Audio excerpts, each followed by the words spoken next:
Yeah, guys, that's right. So President Trump is calling out California Governor Gavin Newsom and President Biden over the state and federal government's response to these historic wildfires. Trump saying, quote, the fires in Los Angeles may go down as the worst in the history of our country. In many circles, they are doubting whether insurance companies will even have enough money to pay for this catastrophe. He says, let this serve and be emblematic of the gross incompetence and mismanagement of the Biden-Newsom duo. But despite Trump's calls for Newsom to resign, he says he's not going anywhere.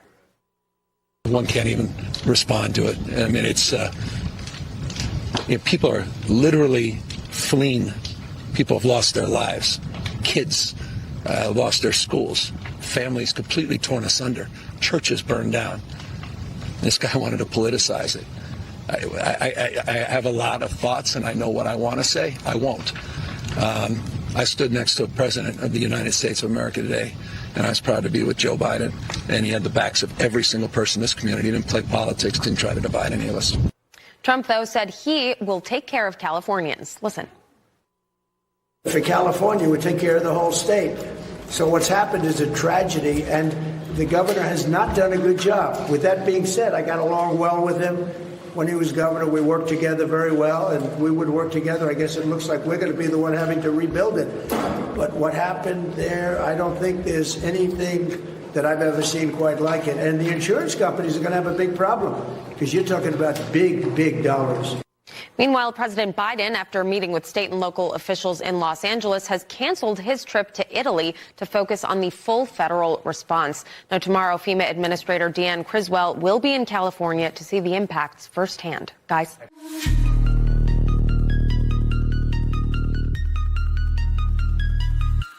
Flames rise high in the California night. Governor Gavin with a plan so bright. With a can of gasoline, he makes his way. Everybody wonders, will it save the day?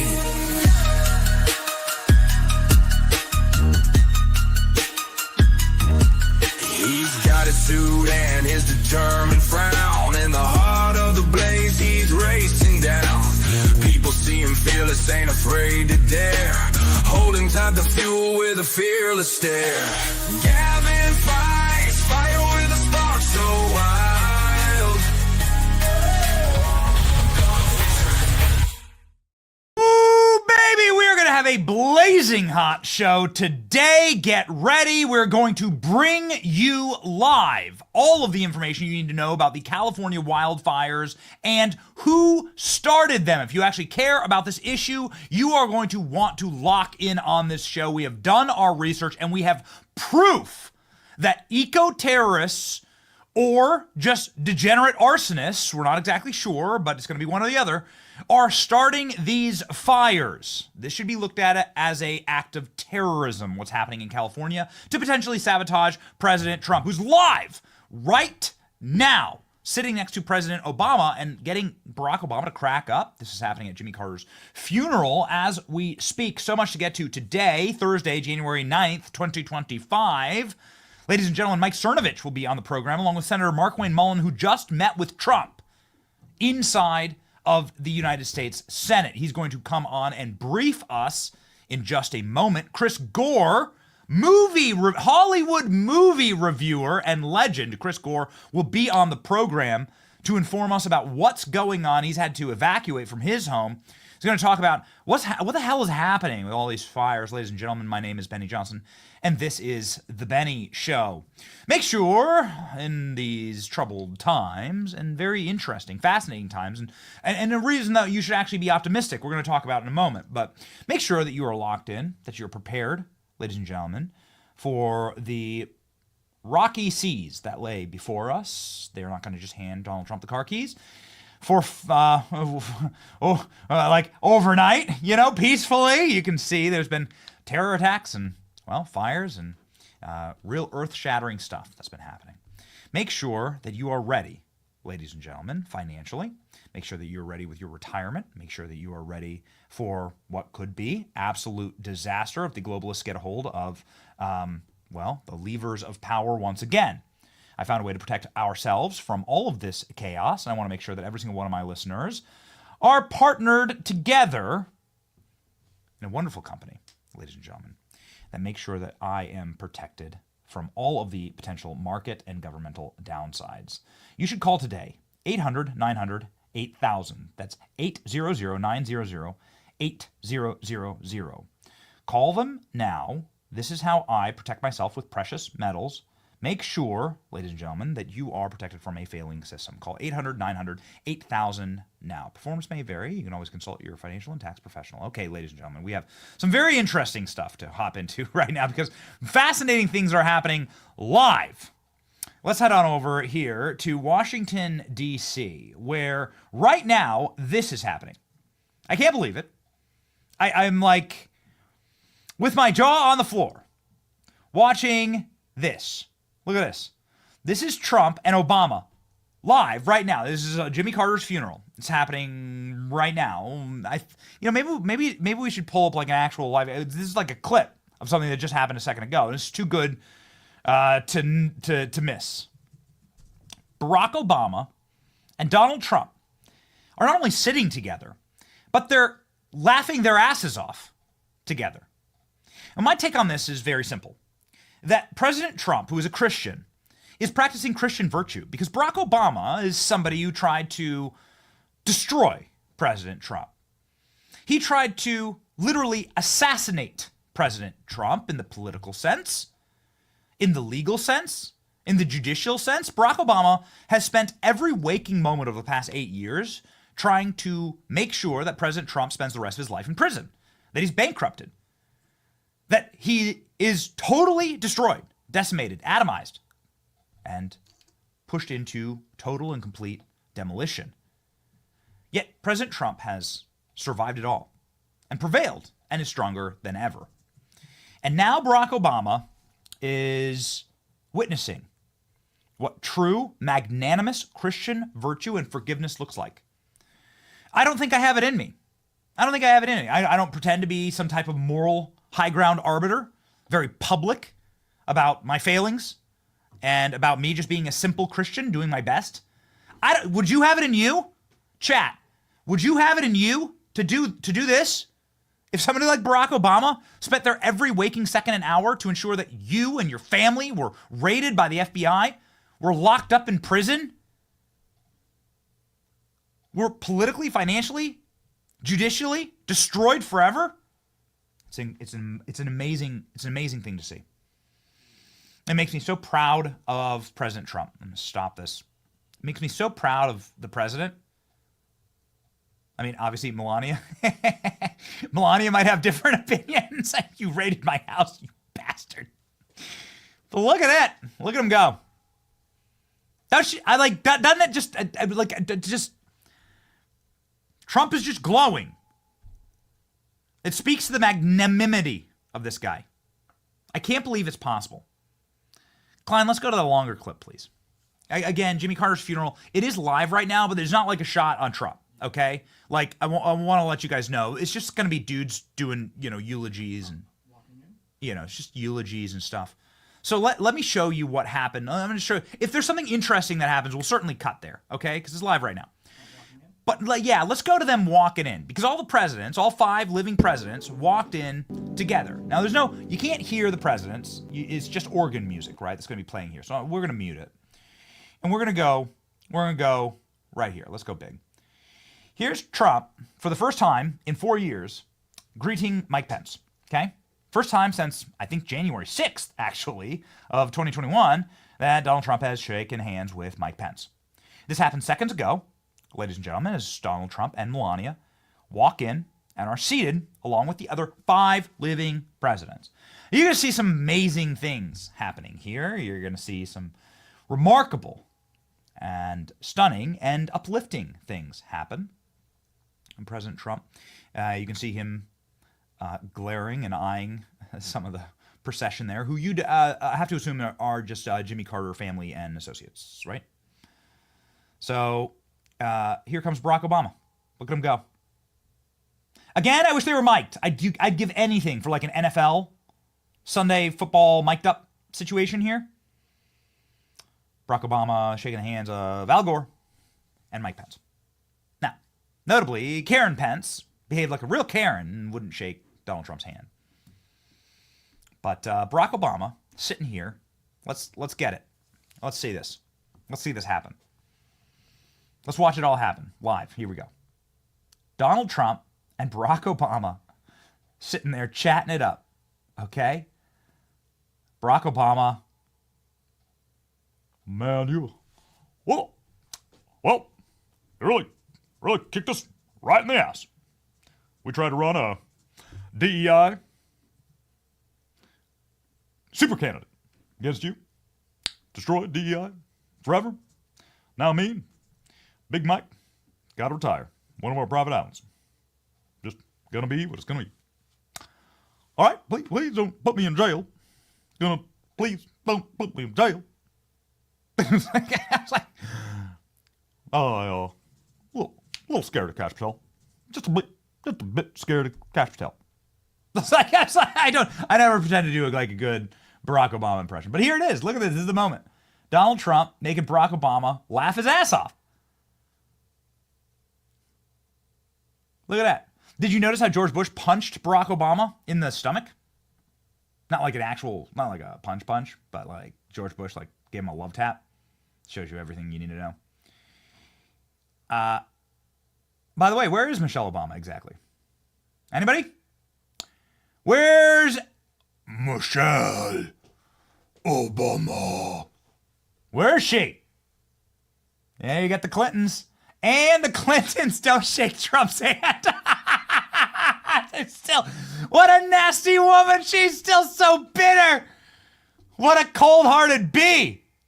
See, this is what I'm trying to say here, okay? Trying to say that, I can't believe Trump can do it. I can't believe he can do it. Could you imagine? Clearly, Hillary has not been in charge, and obviously George W. Bush is in charge, can barely speak. He's on the same mental level as Joe Biden. Barack Obama's been the guy pulling the strings. This was supposed to be his 4th term in the White House. Klein, can you find the place where George W. Bush punches Obama in the gut? It's right when Bush walks in. There we go. Watch this. Bonk. Whatever. Bush is still funny. So he's funny, like a low IQ member of your family getting too drunk on Thanksgiving Eve on Manischewitz and freaking trying to do tricks outside in the snow and lighting himself on fire. That kind of funny, right? Yeah. So there it is, ladies and gentlemen. That's Barack Obama and Donald Trump. But look at these two guys; they're locked in with each other. Trump ain't talking to anybody. He's not doing the whole stare straight ahead thing. Trump and Barack Obama are having a good time. They're freaking catching up. And I'll just say it one more time. It's Christian virtue. I don't know if I have it in me. If somebody did to me and my family what Barack Obama's done to Donald Trump, I can tell you right now, I don't know. I do not believe I have it in me to do what President Trump is doing right now with Obama. But look at him go. Isn't that why Trump's president and I'm not? I'm perfectly happy to admit that. Hopefully, our Lord and Savior, Jesus Christ, gives me the fortitude to do this someday, because it'd be nice to be able to forgive people like that, to be able to carry on. Jill Biden and Kamala Harris completely ignore each other after being forced to sit next to each other. Jill Biden literally turns her head away as soon as she sits down and looks visibly aggravated being next to Kamala Harris. Wow. Here we go. Let's go ahead and rewind. Do we have this clip? Let's go ahead and check there. ALX, let me know. This is happening live, so we're gonna roll with it, right? So here they go. Yep, no greeting between the two of these. Ooh, man, frickin' Ice Queen. Look at that. No greeting, no smiles. Joe Biden checking his hair. Dude, your hair's plastic. You don't have real hair. You don't have hair. There we go. Let's see it. No handshake, no greeting. Jill turns her back to Camilla. Ooh, baby. Look at that. No greeting there either with Obama. It's so fascinating. When do they all get envelopes? When do they all reach under their chairs and look at the special note inside their envelopes? There you go. All 5. You remember that happened? Do you remember that happened? Hey, can I grab that legendary clip when all the living presidents got a special message from the Illuminati? Yeah. that run them all. Look at this. Look at this crew. Look at this. Oh, she's so bitter. Oh, she's so nasty. Look at that. Look at Biden. Expression. And Bill Clinton's looking for porn. It's like, where's the OnlyFans? Somebody needs to lip read here. That's exactly right. Look at them go. Good for them. I say good for them. Don't you want I want a nation that heals. I do. I really do. You know, it's actually kind of fascinating. Look at this. This is President Trump's Secret Service, the head of President Trump's Secret Service detail. Look at him eyeing Obama. This guy was the guy who put his body over Trump first during the Butler assassination. A Butler assassination where the assassin was a Democrat donor. Barack Obama, you know anything about that? I don't know. Not saying anything. I'm just saying. I'm not saying. I'm just saying. Okay? Would sure like some answers. Look at him go. I'm not going to belabor this, obviously, but I, want to check with the chat. What do you guys think about this? I've given you my take. And my worldview, right? Which is all I can do. That's my worldview. My worldview is that this is the practice of Christian virtue. Here comes George Bush punching Obama. Bam. Oh, George Bush didn't shake Trump's hand. Not sure how I missed that. What a dick. George Bush didn't shake Trump's hand. Let's go ahead and watch this. So here we go. Again, happening live right now, ladies and gentlemen. Here we go. George Bush. No handshake. I guess Trump didn't stand up or reach to shake Bush's hand either. So, mutual. Okay? What did Trump tell Obama? I mean, he's legitimately laughing right now. What do you think, chat? Let me know in the comment section. What do you think? Chat. What's going on here? What joke is Trump telling Obama? What are they doing? And then I decided his name would be New Scum. That's right. New Scum. It rhymes with Newsom. It's good. It's too good. Yeah. I mean, I said it. It's doing pretty well. This is my take. Trump is legitimately the most magnanimous human to ever live. Pure Christian virtue. The fact that he can laugh about it is pure Christian virtue. Good for him. Good for him. Look at this. Kamala Harris trying to overhear what they're saying. Is that amazing? This is going to be just great. Look at this. Look at him go. Again, I just want to be very clear, ladies and gentlemen, there's no audio to these clips. I'm not trying to rob you of it. I would love it if they were mic'd up. I'd give anything to have them mic'd up. There's no audio on these clips. It's just organ music, okay? So here we go. Look at Kamala. Watch Kamala. Freaking Melania. Look at Melania glaring down. And Kamala's like, what are they saying? It should be me. It should have been me. Doug! You're the one who's going to get beat tonight. Give me my box of wine. Where's the Roomba with the box of wine on it? Kamala's so furious. She's so angry. They thought that Barack Obama's magic was transferable. And now what they've really realized is that actually the only two people with magic in politics was Barack Obama back in the day. Not today. Back in the day when he'd still fooled everyone, and Donald Trump. That's it. The rest of them are just organs of the machine that don't have any actual power and no following. I'm a real fan of Melania Trump here. Look at Melania Trump. Look at that side eye. Look at that side eye. Look at her go. Oh, man. Just beautiful. Just daggers. Ice daggers. Good for you, Melania. Melania's like, you raided my house, lady. Women don't forget. Women don't forgive. It's different with the women, okay? It's different with the ladies. Melania won't forgive.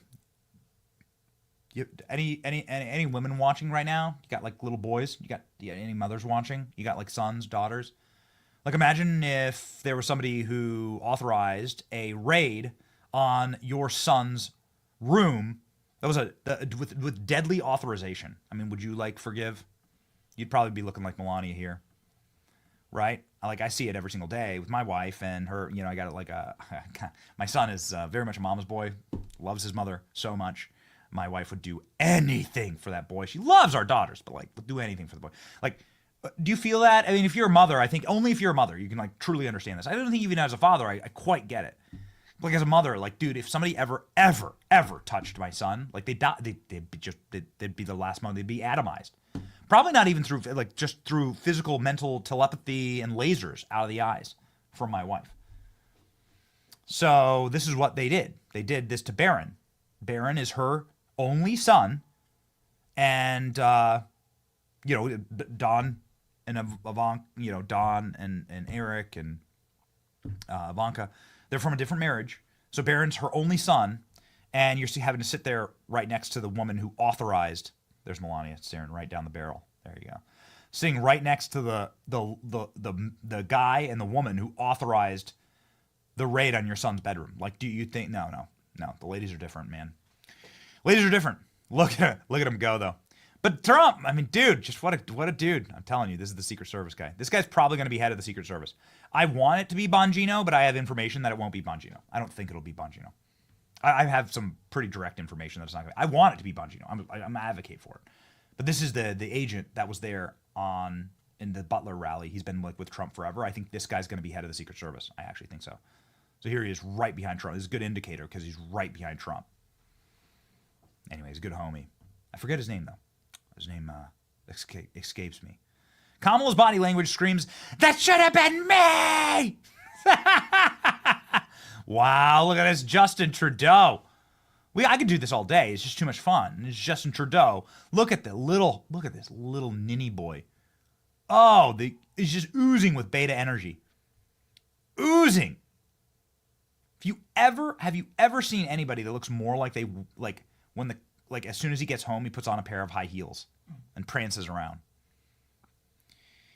Never seen a man sit the way that Justin Trudeau sits, with his legs like crossed, like they were cling wrapped. Like, men can't sit like that. So what's going on there? This is the personification of alpha versus beta energy. He's got alpha energy with Trump. He's got the beta energy with Justin Trudeau. Look at it. It's like baby boy face, looking scared, mouth agape, shivering, shaking. Not Trump and Obama. I like to see it. I'd like to see it. It's a personification of light and darkness. You're not going to get like me saying nice things about Obama. But I do like to see the political power of this movement grow. This is the most powerful political movement. The freedom movement right now is the single most powerful movement in American history. And the more that President Trump is able to build bridges and do things like that, the more powerful he gets. This is the ethos of Christian virtue. That the actual power is in the forgiveness. And this is a demonstration of power right here. Look at that. It's a demonstration of power. And of President Trump asserting himself, right? And what is going on right now? What's going on is everybody knows, every one of these individuals know all these 5 living presidents with the 5 dynasties that Donald Trump has destroyed, right? So you have, let's go back to the photo, right, of all the dynasties. Here we go. These are all the dynasties that Trump destroyed, lined up for President Trump to survey the wreckage, okay? Surveying the wreckage of the Clinton. I think he started with the Clinton dynasty and the Bush dynasty. Look at that. Destroyed, utterly destroyed. Then there wasn't really no Obama. There was really no Biden dynasty. The Biden dynasty was a pure extension of the Obama dynasty. That collapsed. Then Obama was pushing this as the puppet. Then she utterly collapsed and atomized. This was like the final extension of the Obama dynasty, and that House Obama now in total freefall. Collapsed. Nobody even speaking about it anymore. He's humiliated himself. Good commentary yesterday from Ronnie Jackson, who was Obama's doctor on the program. So this is Trump surveilling the devastation of the power of his political movement. And Trump knows the cameras of the world are going to be on him. And so this is an opportunity for the king in old times to show mercy to his subjects. That's what's going on here. And I think it's great. I think it's good. I think it's a beautiful practice in living out your values, ladies and gentlemen. So good on him. Good on him. ladies, oh boy, our producer chat has a lot of inappropriate comments as to what they might be saying to each other. Before we get to the great Senator Markwayne Mullen, I do want to, I dropped the classic envelope video reference, and I can't help but we can't help but play it. There was this moment when all of the sitting presidents all sat down for whose funeral was it exactly? I see Jimmy Carter there. Was it Reagan? I don't know. Maybe it was Reagan. They all sat down and they all got special envelopes, and they were all pretty angry when they saw what was inside those envelopes. So here it is. Tell you what, here's that moment. You have everybody getting a special envelope. This is too funny. There's no obviously there's no you can't hear what's going on. You can't hear what they're saying. They're not mic'd up. So they're all getting their special envelope. You'd have to, you see Jed there and stuff. Like, he hasn't been relevant in a while. You'd have to assume that this was Ronald Reagan's funeral, I think. Checking with the chat. Yeah. All right. So yeah, this is what we were talking about. Everybody getting. So we haven't seen any special envelopes yet delivered to the presidents. Too much fun. We have too much fun on this program, and we haven't even gotten to the wildfires yet. And because I actually wanted to chat with the great senator from Oklahoma, who is here to talk to us about a meeting with President Trump last night. The Senate got a one-on-one with Donald Trump, where he and his team was able to talk to the senators about what's going to happen on day one. And obviously, this is really important to us. This is really important to our show. We want to go straight to the source. And then, ladies and gentlemen, we're going to talk about the wildfires. And the proof that we have that they were intentionally set. We have some bombshell information for you. Ladies and gentlemen, though, first, the great senator from the state of Oklahoma, a wonderful veteran, friend of the program, and somebody who just met with Donald Trump with a lot of insights, joining us, Markwayne Mullen.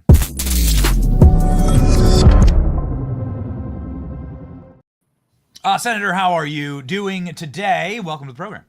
How you doing, Benny? Good to be back on your show. What's up, man? Okay, so we got Donald Trump sitting with Barack Obama, making him laugh. I just got to start with this. Any speculation, Senator, as to what exactly is going on here? Well, last night the president was kind of in rare form. He's always kind of joking and laughing, having a good time, but last night with all the senators, he was having a lot of fun, and so he feels good. And I think he reflects that. I mean, you talk about a redemption story, right? I mean, the greatest political comeback of all times, and what you see right there is Barack Obama realizing it and realize that he kind of probably should kiss a ring, because President Trump is the most popular man in the world, and probably the most popular man in our lifetime around the world, and everybody recognizes that now. And the president President Trump is sitting in a good spot, and he's very relaxed. I mean, I've seen a completely different side of him since November 6th, that he's very relaxed, very happy, and is willing to just kind of put bygones behind him and move forward. That's wonderful to see and to hear, and I know you're very close with the president. So can you detail for us this behind closed door meeting? This wasn't in public. President Trump did come out and do a public presser afterwards. However, President Trump met with all of the senators, and based on all available reporting, sort of outlined the first 100 days, day one, executive orders. Can you sort of pull the curtain back and explain what was going on in that meeting? Yeah. Well, what started, and I'll just take you how it started. President Trump walked in, and he immediately acknowledged Susan Collins, Mitch McConnell, Lisa Murkowski, Shelley Capito, individuals that he's had not great relationships in his first term. He immediately acknowledged them and just said, "Hey guys, we're all in this together. We need to all be together, and I'm here to start building those relationships and working." He gave Mitch kudos on the way that he spent funds getting the majority back in the Senate. He said, we're going to build a war chest and actually use the same model you have, so we don't have a bad midterm election, and we're going to be using that Mitch's. And he said Mitch's model that he used in the Senate, we're going to use that same model in the House. So he set the groundwork immediately. And then he said, let's talk about this reconciliation package, right? One bill, two bills, I don't care. I prefer one big, beautiful bill. I'm just using his expressions. Mm-hmm. I prefer one big, beautiful bill that has everything in it. I think that would be the best way forward. I do know it's going to take some time. And immediately some concerns came up. Leader Thune, who said very clear, Mr. President, we're going to deliver what you want us to deliver. But I believe the concerns are it's going to be bogged down and take time to get that one big, beautiful bill for you. And I don't think we can do it in 90 days. In fact, personally, this is Leader Thune said 90 days. I think personally it'll be a huge monumental task to even get it done before Memorial Weekend, just because to put taxes, to put border, to put energy stuff in there, to put regulatory, put budget constraints in it. I mean, to do the cuts. We want to offset somewhere like $2 trillion in cuts. That's going to be a huge package to put in. And the president says, "Look, I'm not too concerned by that because on day one we have right at 100 executive orders that by 4 o'clock I will have signed in place." We're going to secure the border. We're going to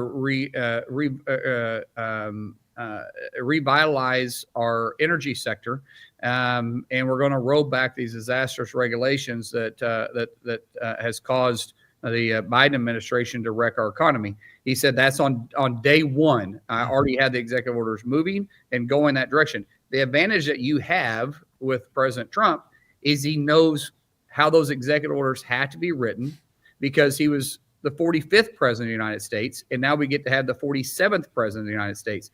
He will be able to hit the ground running, and he said that. He alluded to that. He goes, I don't have a learning curve. I know exactly what I want to get done, which is why I need everybody in this room to work with me, and I will give you my word, I will work with you. Wow. So that's really remarkable. First off, sort of the subject of the morning was that this is a act of magnanimity to be so kind to Barack Obama. I'm a Christian. I don't have it in my soul. I can just tell you that as like somebody who's pretty honest about my failings. Like I just don't have it. Like if somebody tried to lock up my kids, lock up my family, lock me up for the rest of my life, like prevent me from seeing my children. If somebody did what Barack Obama's done to Trump to me, like I wouldn't be able to sit with them and laugh. It's like it's an incredible thing, and Mitch McConnell has also not been too kind to Donald Trump or Trump supporters, and to sort of kick off the meeting like that is just such a great headspace. I mean, I admire it, Senator. I think it's incredible. Well, I've heard him say this more than once that if I held a permanent grudge against everybody that's been ugly to me, I'd be lonely. And he even addressed that in this meeting too, and I've heard him address it multiple times, is that, listen, not everybody here had kind words to say about me, and I understand that. And that's what he was talking about. We all need to be together. He goes, I am telling you, we all need to work together and move forward. He said, and he used the example of Thune. He says, Leader Thune and I have great relationships. The misconception is that we don't get along. We get along. And we've put our differences to the side, and we need to do that here too. That's where the president is coming from. He is really trying in a hard way to put America first, work with a party, build a coalition of the party. But look what he's done in the party, and look at how he's able to reach across. We won the union vote by 59%. He won the Teamsters vote by 68%. He won the autos workers vote by 60%. I mean, we haven't won the labor vote. I don't know how far you got to go back, but it hasn't been in my lifetime. Reagan didn't win the votes or the labor votes. I know that Bush 41 didn't win it, and so I can't imagine that. Or I guess it'd be 41 and 43 both. They didn't win it. So I don't know when a Republican won the vote. The last time that the Native American vote, which I'm Cherokee, the last time the Native American vote was won was by President Nixon, and he won it by 63%. So the coalition that he's able to bring back into the party is he's saying we have a diverse Republican Party now, and we need to act that way too. And he made it very clear too. He goes, I want to try working with the Democrats, not sell out to the Democrats. I want to try working with the Democrats, the ones that want to work with us. And you guys know those, and those that know that will work with me, bring them to the White House. I want to talk to them. I want to encourage them to work with us. He goes, interesting. Did he name anyone? Yes, but I don't know if I should. I don't know if I should do that just for their sake. I don't know if they, you know what I'm saying. I don't know if I want to mention them. But yeah, he mentioned about 4 or 5 of them. But he used Democrats that have reached out to Trump. No, that have, like, once he communicated with us. No, once he wants to work with. Yeah. But he also used the example of Bobby Kennedy and Tulsi Gabbard. Mm-hmm. You know, he said, look, I took a chance on Bobby, and look how wonderful that has been. And how people love him. Yes. And what he did with us. He said, look at Tulsi Gabbard and where she is in the party, and she's going to be revamping our intel department as director of national intelligence. He goes, we can do this, and we can continue to grow our party like we haven't ever done before, as long as we just don't fight with each other. And we've got to let some of that stuff go. And I think what you saw with him with Barack Obama was that too. He wasn't sitting there talking bad about the Bush family. He wasn't throwing anybody underneath the bus. And I'm telling you, he's been this way, Benny, since the election. It's been remarkable. I have a couple of follow-ups here. One, so he says that he's planning on working with Democrats. You only need like a handful of Democrats to vote with Republicans to get some monster stuff passed. Just some big stuff, big issues, stuff. Big stuff passed. And so, 5, 6 Democrats, you're gonna blow right past the filibuster threshold. And you'd have to have. We'll be at 53 when we get Rubio replaced. Mm-hmm. Right now, we're basically sitting at 52, and we also got to get JD replaced, so we're at 51 really. Mm-hmm. And so when we get everybody in place, we'll have to have 7 Democrats we work with. Mm-hmm. That's really not that hard a threshold, but through reconciliation, we can do it with a simple majority. The president actually brought this up too. He said reconciliation is still temporary. Whatever we do is just temporary. It's only 10 years at most. If we do tax code, if we do a rollback on regulations, if we revamp the energy sector, whatever we do on the border, it's only if we do it through reconciliation, it's 10 years.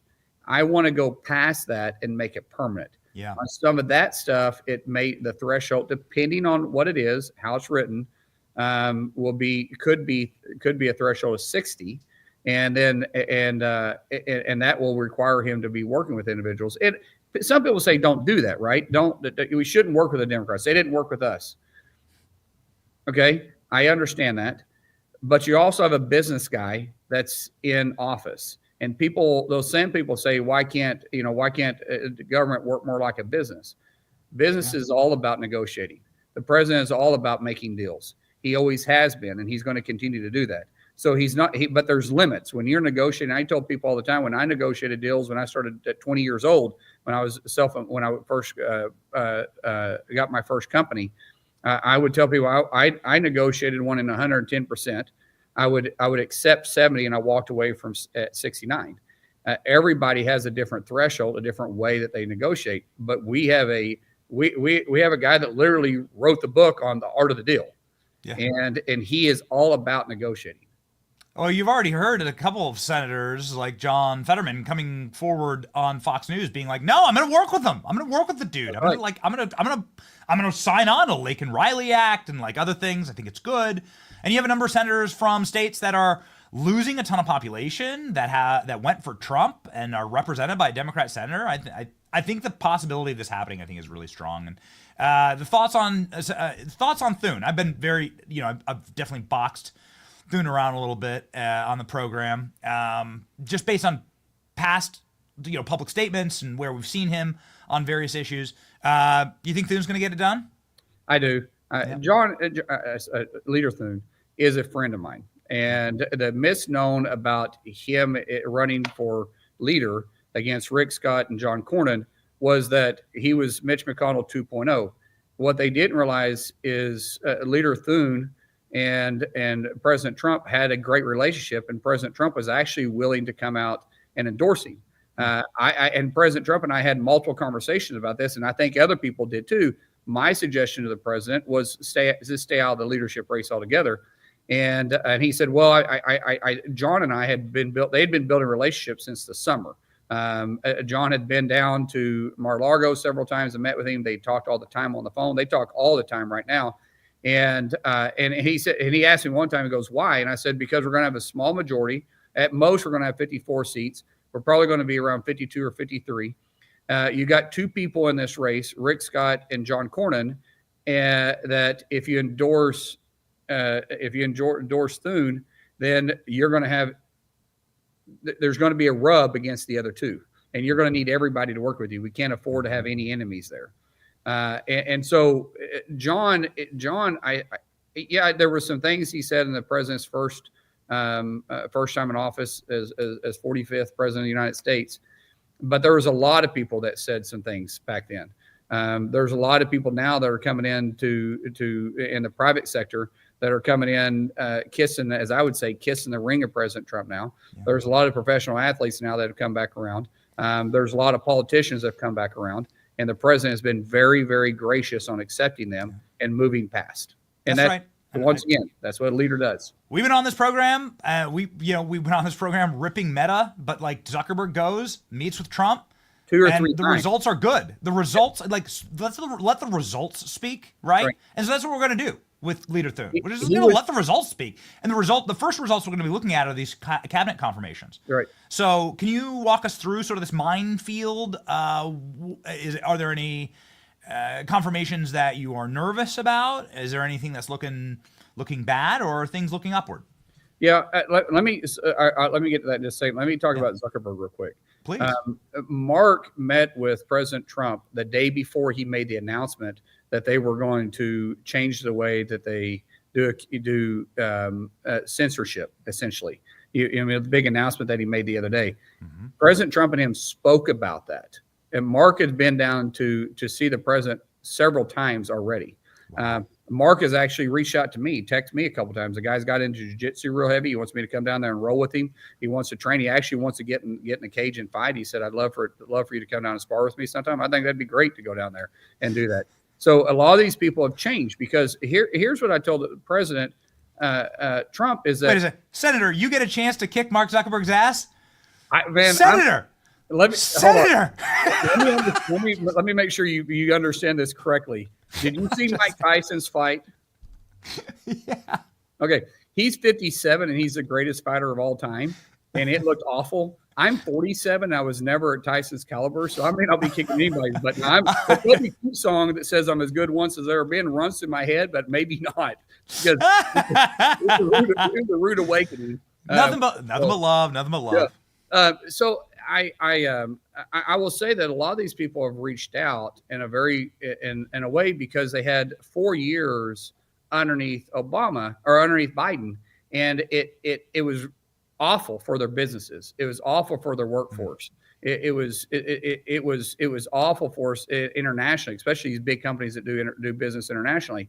And there's no pushback. There was no respect for the United States in any of these countries that we do business at. And they were getting bullied. These countries were being bullied, these companies were being bullied by these countries. And typically the United States stands up and pushes back. That hasn't happened. And you just see what Google got sued for. Right. And Europe, you see what Meta got sued for. You start looking at what's been going on. I mean, you're talking about billions of dollars of lawsuits.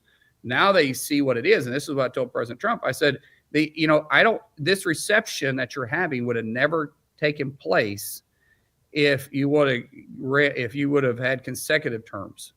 But because there was a pause in between it, it's allowed the country to unify or rally behind you and unify behind you, because we know what this woke DEI movement has got us. So it doesn't surprise me these people are showing up. Now, getting back to your question about the confirmation hearings. Just really quickly, Senator, before you move on, are you going to go and get in the octagon with Zuckerberg? Can we come with you? Can we live stream it? We'll live stream it on a Meta platform. No, Mark and I will probably roll at some point. Will we spar? I don't know. I need to reach back out to him and stuff. I don't know how serious he is about, wanting to fight again. He blew his shoulder out and had to go through rehab. Even what you got posted right now, you can tell he's thicker. He's thicker in the shoulders and stuff than what he used to be. But I would enjoy it. It was, I will tell you, the first time he texted me, I was like, how did he get my phone number? And then I thought, it's Mark Zuckerberg. Well, so he probably looked me up on Instagram and got it or something. I don't know. You're right about this though. We said so. I got in the studio with me is Killer Klein. He's a jiu-jitsu master. Okay, he's a jiu-jitsu master. He's a purple belt or black belt? Purple belt. Okay. And Killer Klein's like, hold on. How is a jiu-jitsu master a purple belt? I don't know what I'm saying. Okay, I don't know these things. Okay, all I'm saying is this, Senator. All I'm saying is this: is that there's a physiognomy issue here, right? Where like you take this dweeb nerd who was Zuckerberg, where he was like pale and translucent skin and all slumped over, right? Looked like he never lifted anything other than a keyboard. And then suddenly the guy's clearly putting on muscle, getting a lot of time outside, exercising, becoming able to roll. We've seen videos of it, right? Able to really like throw down a little bit. And then he changes it seems like his entire politics is like reasserting itself into reality, free speech, like bravery, having a spine. And it's really good for a man, actually, to have those things. It's incredible to see the people that like change course when they start taking care of their health, when they start learning how to fight, when they get hit in the face a couple times. Amen. It's like really good for a man. Yeah. And just that, all that is correct. You're some of the best jiu-jitsu artists out there are guys that probably wasn't very athletic in school. But they're technicians. And jiu-jitsu is such a technical sport. It's not about muscle. It's about angles. It's about leverage. It's about taking advantage of what your opponent gives you. And so you see guys like Mark that become actually incredibly good at jiu-jitsu. It's surprising to me and actually frustrates you too. Some of the best jiu-jitsu people out there that will just destroy you are some females too. Because they're flexible, they can get into places that most guys can't. I'd love it. I used to have my own gym until I got into politics. It's something I used to roll 2 or 3 times a day, 6 days a week. And it's something that I enjoyed. It gets your mind clear. But go back to Zuckerberg too, and his policies and his company and the way he's handling stuff and his politics. We all make decisions on 2 things, Benny: our life experiences and the way we're raised. His life experience drastically changed when he had 4 years of Biden economics. And you see the same thing with all these tech companies, that their life experiences changed when they saw this woke DEI economic plan that the socialist Biden administration rolled out, and it wasn't good for them. No. And this world policy of appeasement, not peace through strength, wasn't good for them. And so, they've changed because they saw what the results are. They used the Trump tactics against them. They're like, listen, man, in 2017, everyone was like, let's put Mark Zuckerberg in jail. This guy rigged the election. He colluded with the Russians. It's like you shouldn't appease these people, actually. Like you should give them the middle finger. And I'm just saying that one of the corollaries of having a reality-grounded ideology, and a very healthy ideology, some people call it right-wing, I just say it's based in reality, and reality is the undefeated champion of everything, is being able to get some sunshine, get a workout, read your Bible, get in the gym, get hit a little bit, live a grounded life. And so I just think it's neat that you're able to actually see these things shift and change in people that are doing that. Anyway, you can, but you go back to this too. In our party, sometimes there's certain people, they say they'll never be part of our party. There's people that still saying that about Bobby and about Tulsi, right? And they campaign for the president of the United States more than just about anybody out there than himself. Those guys are, by the way, Bobby Kennedy is what I want to be when I'm 70, dude. Oh, that guy. he is ripped and hilarious. He's got the best Irish jokes you can ever imagine. I mean, when we were in the motorcade together traveling, it was never boring. I mean, the guy, and you're talking about someone that's had a life experience. He's not what you would think by saying he's a Kennedy. This guy's a man's man. I mean, he's really cool. We've read the stories. Yeah, but that sounds awesome. But you go back to the situation as a business owner. Some of your best employees you have are employees that come back to work for you. And my dad had a philosophy when he was running his companies, is that when you left, he burnt down the freaking bridge on your way out. I mean, he just, if you leave me, you're dead to me. And a lot of business owners have that mindset. For me, I never did. I always kept a relationship with those employees. And then if I could get them to ever come back for me, they were some of our biggest advocates, because they would be telling the other ones, no, the grass isn't as green as you think over there. And I think that's what you're seeing with President Trump too. He's like, I get it. They didn't understand what I was doing for the country. Now they did. I want them in our fold. I want to bring them in. And I think we as a party can learn from that. Okay. So Senator, I'm sorry that I've obviously distracted this conversation. I want to get quickly to the cabinet position. I know it's too much fun. We should do another hour. I want to get really quickly to cabinet positions, because I know that you've made a lot of news on these. You're a very honest broker. Give us the honest dish, Senator. What's up? Is anybody in trouble? No, I'm concerned a little bit about Bobby, but I think Bobby's going to make it through. There's some concerns with Chairman Cassidy. I enjoy working with Chairman Cassidy. I know there's been a lot of Bill Cassidy from Louisiana. There's been a lot of pushback on him. I sit on his committee. I think he's going to get there. They met the other day, and he said it was a very productive meeting. I talked to the chairman afterwards. He said it was very productive. I was concerned until that meeting. Tulsi's going to be she'll be confirmed. And she actually, she's going to be in my office, I think, in a couple hours.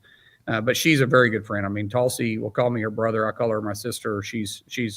Our families are very, very close, and we've been close for 13 years. But Pete Hegseth is going to have, he's going to have the biggest challenge. Interesting. We'll confirm him, but I'll be really surprised if he's able to even get a Democrat vote on this one. I don't know if that's going to be the case. I know he's doing everything he has to do. He's walking into the enemy's camp every day. He's answering the questions. He's not running from it. He's doing murder boards, which what that is mock hearings. And I participate in those with him. And I mean, we are tough on him. We understand he has a lot of public statements out there, and they're going to be brought up. It's going to be uncomfortable for him. It's going to be uncomfortable for his wife, unfortunately, because the Democrats are going to throw everything at him. But I think at the end of the day, if Pete stays there, and this is what I was telling him yesterday, I said, Pete, if you got to look at this as a debate. You're up by 10 points. It's Friday before the election. You don't necessarily have to win the debate. You just need to make sure you do no harm. So when he goes in, when we have our hearing on Tuesday with Pete, his whole thing is to just do no harm. Answer the questions, be frank, don't hide from it, because it's all public information anyways, and just move forward. I think Pete will be able to deliver that. He is very calm and collective. And it's like once you've been in a situation, you've been shot at, you've heard bullets snap over your head. Everything else is kind of And Pete is that way too. I tell people all the time when the plane it has heavy turbulence, I was like, they're not shooting at us and we're not throwing out flares. I'm good. Not that big of a deal. Pete is the same calm, collective mindset when it comes to that. When you start talking about Kash Patel, Kash is going to be confirmed, and I cannot wait until he gets in the FBI. He is going to actually do easier than Pete. You think easier than? Yes. You're just like the Kash has certitude. You're good. Yes. Kash is going to get there. He's going to get pushed back. I get that. Kash is going to get there, and he's going to make the changes that the FBI needs to make. Not in the field. They do a wonderful job in the field. It's the 7th floor of the Hoover buildings where the changes need to make. And that's where Kash is going to get them back on mission focus. I'm excited about that. You talk about Pam, or the AG, she no problem there. She's going to go through I think she will. She may even pull some Democrat votes on that one. You talk about Lori. There's been a lot of spun up on Lori with with being the Secretary of Labor just because she was for the PRO Act when she was in the House. Keep in mind we're a right to work state, but this was something that the president and I spoke about. This is something about Sean O'Brien and myself spoke about. Sean helped deliver the union and the labor vote. The president reached out to them. Lori is a perfect mix, a combination. That she's a Republican. She chose to be a Republican, but the unions love her. And if we're going to continue to have people in our party, and grow our party, then we've got to be able to put people in place. And I think Lori will be confirmed very easy. She'll go through the process. I think she'll probably get more Republican votes than any other nominee out there. Excellent. Okay. I really appreciate that very honest and clear-eyed rundown. It's going to be fascinating, I guess, to watch. It's going to be fascinating to watch the Democrats that Trump is appointing, like Tulsi and RFK Jr. These are people who just, I don't know, now, Tulsi's Republican now. Last week were Democrats, right? So like a couple, during this morning's coffee, they were Democrat, right? They are going to have the hardest time with the Democrats. Isn't that fascinating? Yes. What a party in chaos. Because Bobby and Tulsi. What an absurd party. Yeah, but Bobby and Tulsi exposed the hypocrisy inside the Democrat Party. Yeah. I mean, Tulsi was the first one that came out here and exposed it for what it is, and that's when she left the Democrat Party and became an independent. Bobby experienced it, and Bobby, that is tough for a Kennedy to step back. And I mean, I'm sure he's getting a tremendous amount of riff from his family. When I talked to him, I said, "So how was Christmas?" And he just kind of chuckled because he knew what I was referring to.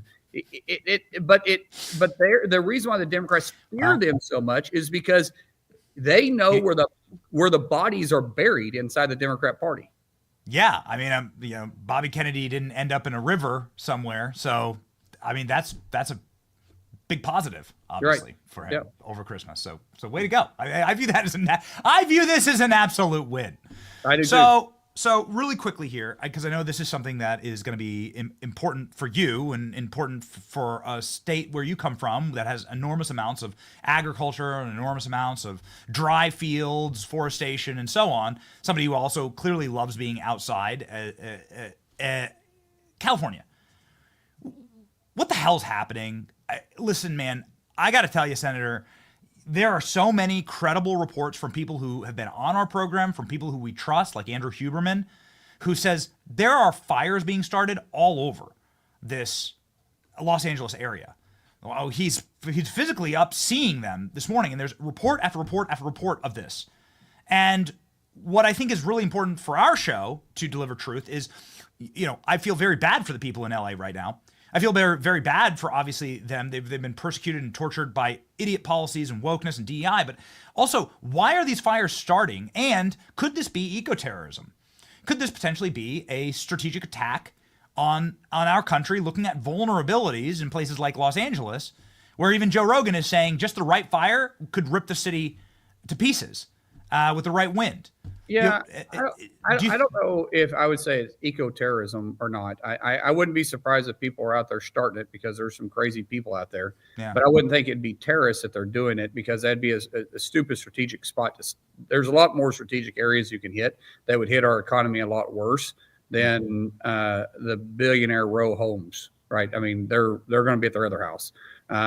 It doesn't. So I don't think it's that. Now, when you start talking about the failures in their policies, there was huge failures in policies. I mean, just today I was having a phone call with my ranch foreman that we do controlled burns out of our ranch every year, which is where I live, because it's forest management, right? And today I literally said, we need to start getting the fire lines put back in place because we keep them cleared and start doing a controlled burn just as quick as we can. Not because of this virus, it's because of this time of season we do it. You take PG&E, which is an electrical company in California that has blackouts all the time, and they've been blamed for starting fires, and they can't get in there and clean the right of ways out because of this wokeness environmentalist movement that prevents them from keeping their right-of-ways clean, which when the wind blows, it blows down their power lines, which is probably what's happened here and caused a lot of fires. And then the bottom of it is so overgrown, you have a tremendous amount of kennel down there. One spark lights it and it takes off. Then you have the winds that are 100 mile an hour. You had oxygen, you have wind, and you have debris that's a kennel that's burned. You have fuel. You have a fire that's going to run rampant, and that's what you have going on here. And it's failed policies of California. I mean, you have Governor Newsom out there that is saying that this is local, that he can't be concerned about the fire hydrants not working, but yet the reservoirs were empty because of a fish, if he's even a fish. I think it was more like a sardine, and now you have fire hydrants that's empty. You have trucks that aren't being refilled, and you're going, well, if you want to be a leader, then put 3 water trucks behind every engine and have National Guard, had everybody bring these water trucks out. And then I started thinking, well, they probably couldn't get the water trucks out there because they probably have inside LA, they probably have emission requirements, and they wouldn't weigh the emission requirements for these water trucks to come in there. I'm not joking. I'm being very serious by this. It's so ridiculous of what's going on because of this environmentalist woke movement that now California is burning wild, and President Trump pointed this out 9 years ago. There's a video of him 9 years ago touring this same area with Governor Newsom and said, this is going to be a disaster. This is going to burn. You have to do something about this 9 years ago, and here we are. It's happening. Senator, we'll donate, give any amount of money. We'll pause everything to live stream you fighting Mark Zuckerberg. If that ever happens, let us know. No. Okay, first. No, I'm not. And we know that you're 0-5. We pulled your record. We know you're 0-5 in professional MMA. We'll build you the octagon if you need it. 5-0, not 0-5. Yeah. 5-0. Yeah. Correction. 5-0. Sorry, reading quickly here. 5-0. We meant to compliment you. Of course, we never mean to insult you. 5-0. This is pretty awesome. Yeah. And maybe you could bring Elon along. Tulsi, she looks pretty scrappy. Throw RFK Jr. in there. We could settle all of our scores in the octagon. We could be a party that actually does that. That'd be great. That'd be amazing. We could see the Jake Paul, Mitch McConnell fight. I wouldn't have to raise money again. I could have a huge fundraiser for this. That's right. Senator, think about it. Yes. Just the rights. Really think about this. You could sell the rights alone. Now our entire chat's melting down as to who they want to see in a battle royale. But then you go back to it. Still yet, I still remember Mike Tyson fighting recently, and he was the best of all times, and I was never that good. And he looked. It was very tough for me. I had to admit that he's 10 years older than me, and I think in my head I was good at one time. I don't know if I actually was now. 5-0 MMA professional fighting record. Would Tulsi kick Zuckerberg's ass? That's the question from our producers. Oh, Tulsi's tough. I wouldn't bet against her ever. Oh, baby. There's your DEI. There's your we're all equal fight. Yeah, okay, all right. This will be fun. Okay, all right.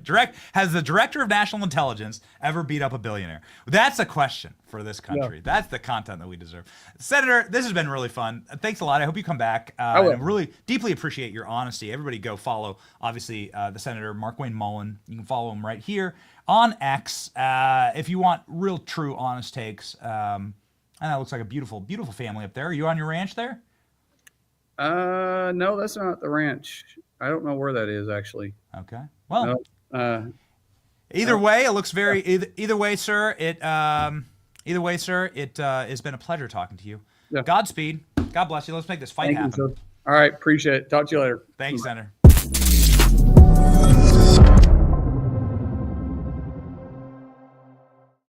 Oh man. Ladies and gentlemen, I didn't know that it would take us this long to roll through into like what was actually our first topic for the show today. So I deeply appreciate you sticking with us. Obviously, this is something that is going to be near and dear to the hearts of our guests that we have lined up, and obviously something that's also really disturbing in our country. I don't like seeing Americans treated as third-class citizens. I don't like seeing Americans who are subject to the horrors and the malfunction and the dysfunction of the third world. There's a privilege and a birthright, no matter who you are, when you are born here in this country. California is a place that has a lot of problems. But we also believe, and the senator disagrees with us, but it doesn't matter, I don't care. I'm also going to present to you an enormous amount of evidence that these fires are not natural disasters. And the reason I'm going to do this, and the reason why I've been hammering at this since 6 a.m. this morning on X, is because they're going to do the same thing. You're already starting to see it. They're going to literally blame global warming on these fires, instead of their own woke DEI incompetence. They're going to blame the planet. What an unbelievable skate. What a despicable scapegoat. They're gonna say it's the planet's fault. It's not single party rule. Unified trifecta. California has had single party Democrat rule from the governorship, the House, and the Senate for over 20 years. It's not us, they'll say. It's just the world. I'm already starting to see it. It's starting to make me very angry. And we have certified evidence that it's actually not global warming. That these fires are being set and started on purpose. The fires that are appearing make no sense. And also the confluence of idiotic policies and degenerate leadership that can't even answer basic questions or read URLs is quite literally to blame for this. So it really is the perfect storm, quite frankly, of failed left-wing policies. And innocent Americans are being affected and makes me very angry. And you know that I had a lot of anger and righteous indignation when this was happening to the working class people of Lahaina in Maui. And the same thing is now happening here. And so you as an American should share that indignation, ladies and gentlemen. I'm going to get into all of it. Part of what's actually happening in Los Angeles is a lack of management, forestation, and understanding of clearing out old growth and dry leaves and so on and so forth. You should consider actually doing that yourself on your home with Leaf Filter, ladies and gentlemen. I use Leaf Filter on my home. This keeps the leaves out of my gutters and make sure that I don't have to climb up on a ladder and break my neck every single year. I was taking my Christmas lights down and noticed exactly how nasty and ugly everything is up there. There's a lot of trees in our neighborhood, and things go south, right? So Leaf Filter actually keeps your gutters from being clogged and keeps this all from building up and creating these kind of like horrible backlogs of dried foliage all over that's actually causing a lot of problems in California, quite frankly. So whether you're a home improvement person or a low maintenance homeowner, ladies and gentlemen, Leaf Filter can help you make sure that you never have to clean out your gutters again. Protect your home with Leaf Filter, America's #1 gutter protection system. Schedule a free inspection today and get 30% off your purchase at leaffilter.com/Benny. That's a free inspection and 30% off at leaffilter.com/Benny. See your representative for warranty details. All right, let's get into this because I think this is really, really important. This jackass, this son of a bitch. I don't like this guy. This guy's like has the physiognomy of a sociopath. You ever heard this guy talk? This is a clip. Hey, Alex, I don't know if we have this clip loaded. Let me know. This is a clip of him saying, "It's not my fault." Anderson Cooper goes, "Why isn't there any water in the fire hydrants while all these homes are burning behind him?" And he's literally the "it's fine dog" meme. This is actually this is the everything's fine dog meme. He goes, "Not my fault. No, somebody else is gonna have to figure that out." This is the actual actions of a sociopath. California has been failed by two things. One, the idiot degeneracy of their leaders and their woke policies. And two, the destruction of California society, which doesn't create a society of high trust, creates a society of low trust, loneliness, and vagrancy. Listless and broken people doing listless and broken things. So I'm going to jump into a couple of things that I want to share about the fires and why I don't believe that these fires are just happening naturally, because actually that's not what happens in nature. A bunch of fires don't start all at the same time. Man, I saw this photo from last night of a helicopter flying over the Hollywood Hills, and I was like, nope. This looks like intentional eco-terrorism. This is not natural, and it's beginning to look like eco-terrorism. It looks like someone's trying to take advantage of the incompetence and dysfunction in California. And then lo and behold, as I search the greater internet, I'm starting to notice that people of California are posting random fires that clearly have accelerants on them. Here's a dumpster that's burning next to a power line, next to a wooden power line. Somebody is clearly placing accelerant inside of the dumpster. Random citizen right here, not even verified, said, I'm hearing the problem that people are thinking that it's arsonists that are starting fires in the Valley area, Studio City, NoHo, and Burbank. With my own eyes, I know that they are. I hope that all the fires are contained and put out by tomorrow. Please be safe. Here, ladies and gentlemen, is a dude. I don't know any of these people. This guy's in my timeline this morning. My neighbor saw a small fire start at 5 o'clock above our house in the Hollywood Hills in Runyon Canyon hiking trail. I asked him what he thought was going on. The guy says, arson. There's no power lines up there. Somebody started this intentionally. Look at what this dude has to see outside of his house. Here we go. There is an arsonist here in LA. May you be beaten unrecognizable for the pain you have caused. Says Henry Winkler. I think this is actually legitimately Henry Winkler. It's like a pretty famous Hollywood actor. Yeah, he's got 1 million followers. Okay, it's the Fonz. It's literally the Fonz saying there's an arsonist. Here's Andrew Huberman. Andrew Huberman is like deeply respected health and wellness dude. He's got a very successful podcast. He clearly follows me for all of my fitness knowledge. Okay, and all of the profound knowledge that comes from a guy who eats frozen pizzas with my kids. People are lighting fires in otherwise non-burning urban areas of LA. Saw this happen firsthand at 302 Pico Street in Santa Monica. Called it in, fire department responded. Stay safe out there. Call in activity ASAP. We don't need more flames out here. So here's Huberman. Again, this dude is like a doctor and a scientist.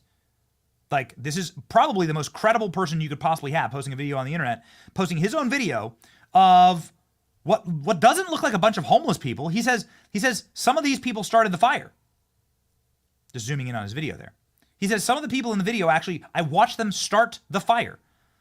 These don't look like tweaking, degenerate, homeless vagrants. This looks like some type of sophisticated activity. What's the motive behind these arson attacks? I have no idea. But he says it's arson. So please be high IQ in this moment and recognize that what's going on here in LA is on purpose. Locals will fire your ass for this answer, okay? So I'm not above saying this is eco-terrorism. We've seen them do it before. We know that there are people who behave like terrorists that are currently in charge in Los Angeles and California. Here's Gavin Newsom saying, not my fault and not my job to fix the fire hydrants. What is the situation with the water? Obviously, in Palisades, ran out last night in the hydrants. I was trying the firefighter on this block. They left because there was no water in the hydrant here. The local folks are trying to figure that out. I mean, just when you have a system that's not dissimilar to what we've seen in other extraordinarily large-scale fires, whether it be pipe, electricity, or whether it just be the complete overwhelm of the system. I mean, those hydrants are typical for 2 or 3 fires, maybe 1 fire. You have something at this scale, but again, that's going to be determined by the local folks. The local folks will figure it out. Let's go really quickly to the local folks here, shall we? I mean, let's look at what things look like locally here. I'm telling you, this looks worse than any war zone in Ukraine. This looks worse than any front line in Ukraine right now. What's going on with these fires? So I have proof that they're being set intentionally. They're causing hundreds of billions of dollars in damage. Insurance companies will go bankrupt trying to pay for this. There's no water in the fire hydrants. And the mayor of LA, somebody named Karen Bass, has been on vacation in Africa. Vacation in Africa, you say? Why would somebody do that? It's like you clearly want the city to fail, and maybe she does. Let's make sure we have the video loaded up here, boys. Yep, got it. Okay, good. Yep. Karen Bass. Let's look into Karen Bass. Who's Karen Bass exactly? Karen Bass is like the final boss of DEI hiring. Karen Bass is somebody who's clearly and utterly low IQ. We have a clip to prove this, actually. Do we have the URL clip?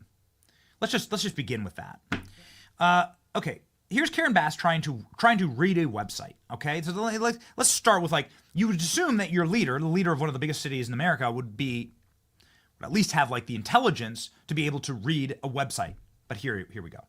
Right now, if you need help, emergency information, resources, and shelter is available. All of this can be found at URL. Los Angeles, together is how we will get through this. URL. You can find me at URL. Got it? She's the lady in charge. She was in Africa, by the way, vacationing, when there were already high incidents of fires and a high fire warning for her hometown. And she decided that was the time to go to Ghana. Why would she go to Ghana? Ghana is clearly not the place you'd want to be found when your home nation is burning, but is that the bug or is that the feature for Karen Bass? You see, Karen Bass has a very strange history of wanting this country to burn, and she has terrorist associations in her background. Ladies and gentlemen, I couldn't believe it when I read this, and we checked it all out, and it's 100% true. Disgraced mayor of LA, Karen Bass, traveled to Cuba repeatedly, including with radical leftist groups that supported Castro's communist regime. She worshipped Fidel Castro, and she also praised him upon his death. Then she worked with the far left-wing militia group that bombed the United States Capitol. Yet she was allowed, through the Democrat Party organs, to rise to extreme prominence and power, be appointed to various boards, serve in Congress, and now is the mayor of LA. Here's a little bit of Karen Bass's Marxist backgrounds. I can't believe it's real, and here we are. November 7, 1983. Remember this date, but first, let me introduce you to Karen Bass. Back in the 1970s, community activist Karen Bass went on at least 15 trips to Cuba, many with a group known as the Venceremos Brigade, a Marxist group started by the Castro regime to subvert American interests, weaken democracies, and spread communism around the world. Founded in 1969, the Venceremos Brigade organized trips to Cuba every year for half a century. They attracted the most radicalized and delusional segments of the American left, including overtly Maoist and pro-Soviet communist groups. In fact, a Los Angeles police investigator who infiltrated the group testified to Congress saying that to be a member of the brigade, you had to be confirmed as a Marxist-Leninist, as a brigadista, and then moving up the ranks to organizer for the Venceremos Brigade. Karen Bass visited Cuba every 6 months. Their mission? To radicalize young, impressionable American leftists in terrorist tactics and guerrilla warfare. Members of the Venceremos Brigade were even taught how to make bombs. Jesus Christ! Karen Bass admits, on her many pilgrimages to Cuba, she went to see Fidel Castro speak several times, even calling him charismatic, and upon his death, praised him, saying, "The passing of Commandant en Jefe is a great loss to the people of Cuba, even though the people of Cuba see him as a dictator who impoverished their island." Another group, the M19, took its belief in revolutionary anti-imperialism to extremes, violent extremes. The M19 was the first and only women-created and women-led domestic terrorist group. Since their founding in 1978, M19's tactics escalated from robbing armored trucks and abetting prison breaks to building their own explosives and carrying out terrorist bombings. From 1983 to 1984, M19 bombed an FBI office, the Israel Aircraft Industries building, the South African consulate in New York, DC's Fort McNair, and Navy Yard, which they bombed twice. But that wasn't enough for them. On the night of November 7, 1983, the M19 called the US Capitol switchboard and warned them to evacuate the building. Minutes later, the M19 bombed the north wing of the US Capitol. November 7, 2023 marks 40 years since the M19's bombing of the US Capitol. Members of the M19, like Susan Rosenberg, traveled to Cuba with and were radicalized by the Venceremos Brigade. The South Los Angeles Venceremos Brigade was led by Karen Bass, who is now mayor of Los Angeles. Yo, like, is there an actual Marxist takeover? Like, McCarthy was right. Like, was there, like, an actual Marxist takeover in this country, like, that's trying to burn this place down? So Karen Bass was, at the very least, allied with and or adjacent to the M19 terrorist group that bombed the U.S. Capitol, along with a bunch of other targets in America. How do people like this keep getting promoted through the Democrat Party ranks? How is it that eco-terrorists and literal Marxists, ISIS members keep rising up through these ranks and getting leadership positions? There's something sickening and like deeply dark and wrong about this party. And like now American people are suffering and will probably never get their houses back. Try getting through the regulations of California. Like have your house burned down in California. It's hard enough to like put up a post office box in front of your home. Like you have to go through like 17 different federal organs in order to get that box up in a place like California. You're paying 17% income taxes. You are oppressed by every conceivable environmental regulation. Within an inch of your life, you are regulated, taxed, overburdened, and utterly oppressed by your federal government. These people will never be able to rebuild their homes again. Maybe in 100 years, they'll finally get the permitting to build these neighborhoods back. They'll never be made whole again. And their leaders are quite literally silent. Here's Karen Bass. You don't have to play the same whole thing because it's like so humiliating. Karen Bass, on her way back from her vacation in Africa, surprised it wasn't Cuba or North Korea, given her communist background, but here she is. At an airport, she's caught by a reporter. And Karen Bass stands there looking totally stupefied, unspeaking, unflinching. As the reporter like asks her questions, look at the glaze in her eyes. The indifference of these sickening people. It's demonic. Here you go. Do you owe citizens an apology for being absent while their homes were burning? Do you regret cutting the fire department budget by millions of dollars, Madam Mayor? Have you nothing to say today? Can you back up? Appreciate it. Have you absolutely nothing to say to the citizens today? Elon Musk says that you're utterly incompetent. Are you considering your position? Madam Mayor, have you absolutely nothing to say to the citizens today who are dealing with this disaster?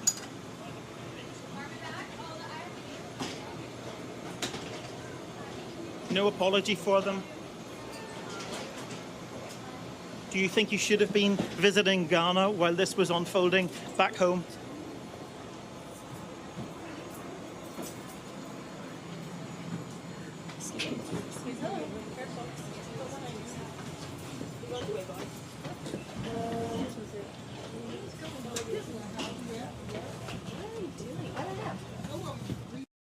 And then they run away.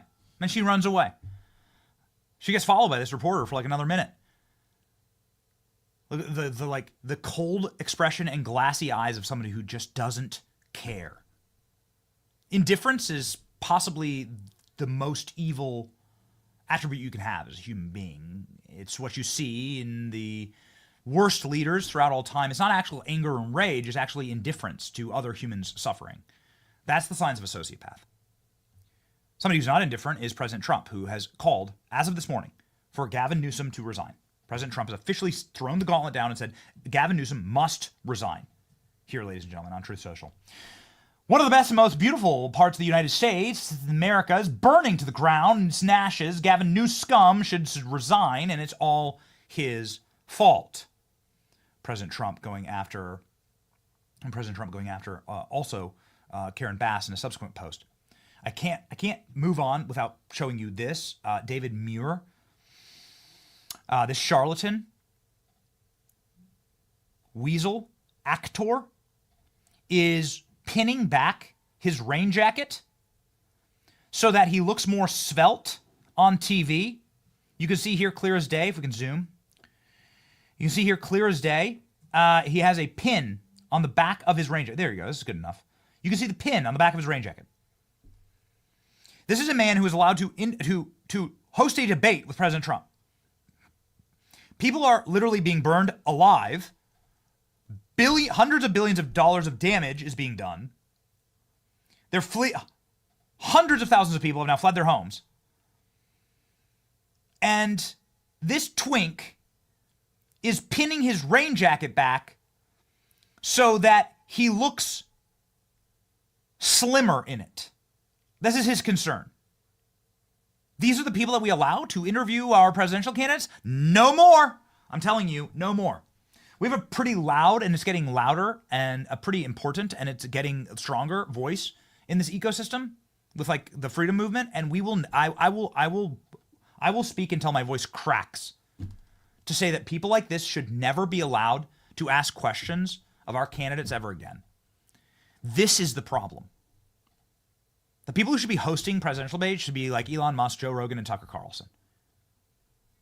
And of course, you remember what happened when David Muir fact-checked Donald Trump's internal dialogue.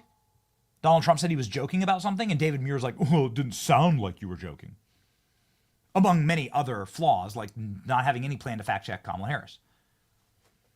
This is just, these people are despicable cretins. People are literally burning alive behind him, and all he cares about is that his rain jacket makes him look svelte. Oh, they're sickening. Oh, they're disgusting. Ladies and gentlemen, Joe Biden also used this opportunity at the emergency center to announce that he's a great-grandfather. That's very, like, utterly inappropriate. I don't even want to play it for you. Makes me rage with anger. And I want to get to the final reason why all of this is happening. DEI and wokeness. The firefighters of LA have not only had their budgets cut by $18 million, but they've also been using their positions to attack white men, to attack meritocracy, to attack traditional toxic masculinity. You know, the kind of things that you need to fight fires. Like if there's a man who's going to carry you from a burning building, better be a dude who can like lift you up over his head. That's how this works, actually. But this department over and over and over again has decided to not put firefighting and life-saving as its main objective, but political masquerades. And you can see that in video after video after video. The Los Angeles Fire Department created its first DEI bureau with Chief Christine Larson, who rakes in $400,000 a year leading the bureau. Her job is to root out bigotry in firefighters. Here we go. So I want to reach down and bring you up. And that's kind of something that stuck with me to this day. Part of that work means speaking up for those who can't. Over the last few years, LAFD has dealt with a fair share of controversy, and Larson not afraid to sound the alarm. I chose to speak out pretty much by myself about the issues of sexism and racism within my department and the need for change. I don't think there's any question that our We need to change. There's too much firefighting actually going on and not enough hurt feelings fighting. Better to pin all of our rain jackets back. What we need tighter fitting rain jackets actually around here.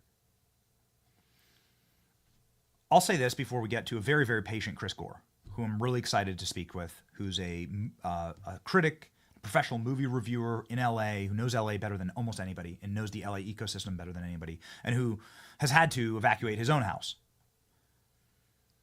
I want to say this. What is happening is technically good.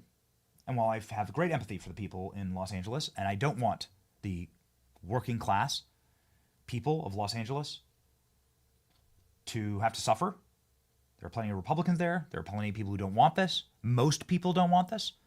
And I think they'll get their chance for vengeance, actually. I think they'll get their chance to actually destroy the people politically forever who caused this all to happen. I've never seen so much rage online from like left-wing Hollywood celebrities. We're going to talk with Chris Gore about that. But I'll say this. I believe that these fires are burning something else to the ground far more evil than some of the political structures and some of the or far more megalomaniacal than just a single individual politician. It is the overarching ecosystem of wokeness that is being torched to the ground right now.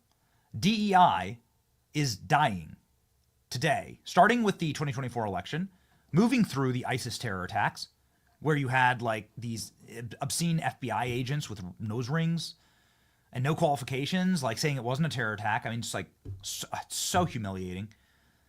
You have an 80-year-old police chief there in New Orleans. What the hell is going on? To these fires. Everybody, like the American public is no longer fooled. We will never again accept that you are somehow more qualified because of your skin color or who you like to have sex with. That's done. We've seen it kill enough people. We've seen it torch enough lives. We've seen it hurt enough people. We're no longer accepting that. Meritocracy and meritocracy only. If you want a job, show us the credentials. Show us you'll be able to do it. And show us you'll be able to do it well. And we just don't give a rat's ass about how much melanin you got in your skin or what you like to do in your bedroom on Saturday night. It doesn't matter to us. It's not only unqualifying, quite frankly, like that ideology is disqualifying because that ideology at its root is bigoted and racist. It's important to actually straight up say it. If you say that we are going to make sure that we don't hire white men to be firefighters in LA, that is prima facie racism. It's actually illegal in this country. And I look forward to it being prosecuted as such. It's actually against the Civil Rights Act. And it's had horrible consequences all across the country. So they tried with Kamala Harris, which was, again, the final boss of DEI hiring, was let's make Kamala Harris president. A lady who can't complete sentences, a lady that has absolutely zero credentials, never even tried a case, the most unqualified person to ever run for president. Let's try and force her into the chair. They failed. They failed spectacularly. Then ISIS terrorist attacks in DEI epicenters like the municipality of New Orleans, and then what's happening in LA with all their problems. And the American public is now awake to it. And so we are no longer woke, we are awake. And that is a good thing, ladies and gentlemen. Joining us now, the great Chris Gore, who has had the patience of Job. And I'm looking forward to speaking with him about everything that's going on. Here we go.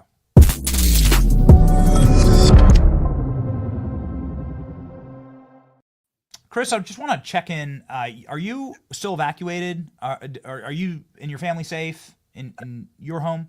Yeah, everyone's safe. I was told to evacuate to a convention center 3 blocks from where I live.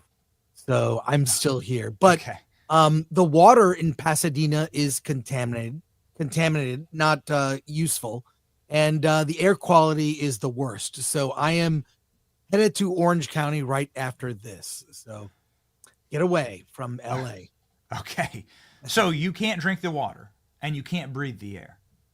No, not where I am currently. Yeah. And no end in sight. So we'll see. Your mayor was in Africa on a vacation buying trinkets and cut the fire department budget by $18 million. It's actually the steepest cut in her budget was for fire. And so you can't feel good about that, Chris.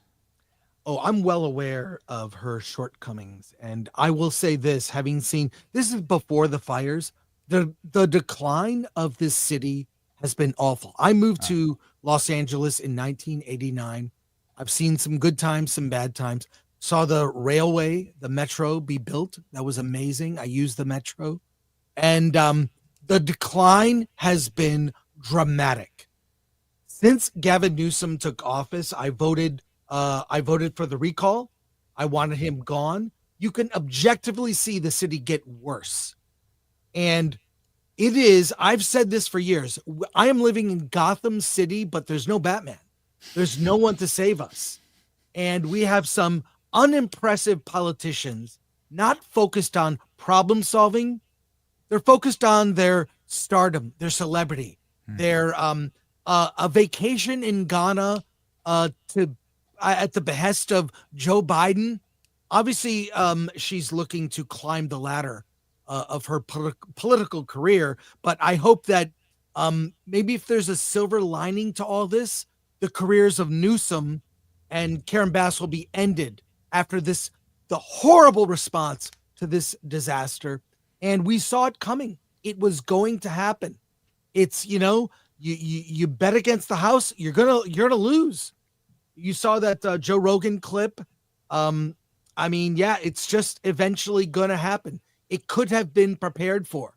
And for Newsom to, of course, it's convenient. I saw this clip, talking about Trump politicizing it. This is what he does all the time.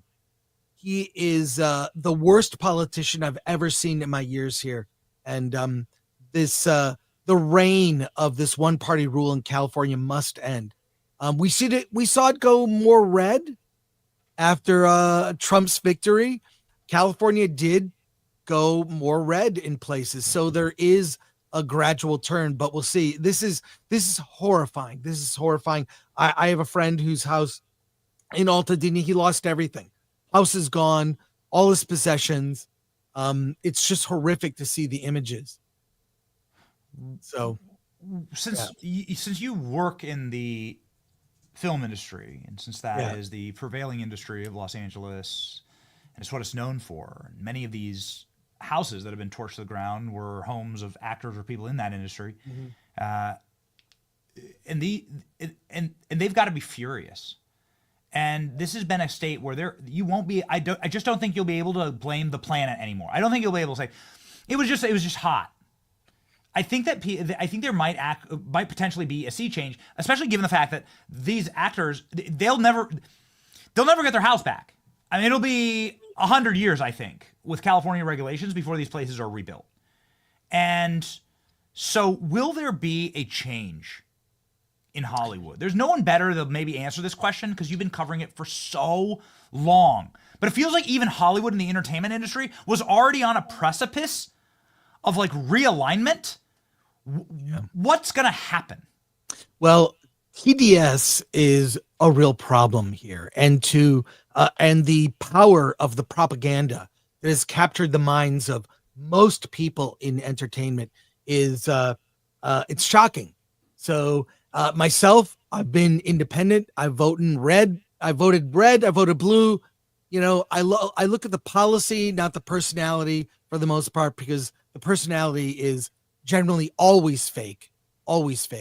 But I remember, and I blame more than anything the media, because having spent time in the 90s, the LA Times was respected. The LA Times held politicians to task, held them accountable. The LA Weekly was known for investigative reports that broke real important stories. But the crazy, weird narratives that are being pushed, whether it's DEI or climate, it's not doing us any favors. And it's so you can't have a different opinion. But only recently, the owner of the LA Times said, we're going to be more unbiased here. I mean, we have to look at how it affects our world. Look at how it affects everything now. LA is devastated. LA is a third world country. And if I were Karen Bass and I were mayor of LA, I would not step foot outside the city until the problems were solved. Another problem, the homeless industrial complex, a system of grifters, NGOs, government programs, and NGOs that keep people homeless and on drugs, not solving this problem, making the streets unsafe. And you've seen like people like Anna Kasparian, change your tune after getting assaulted.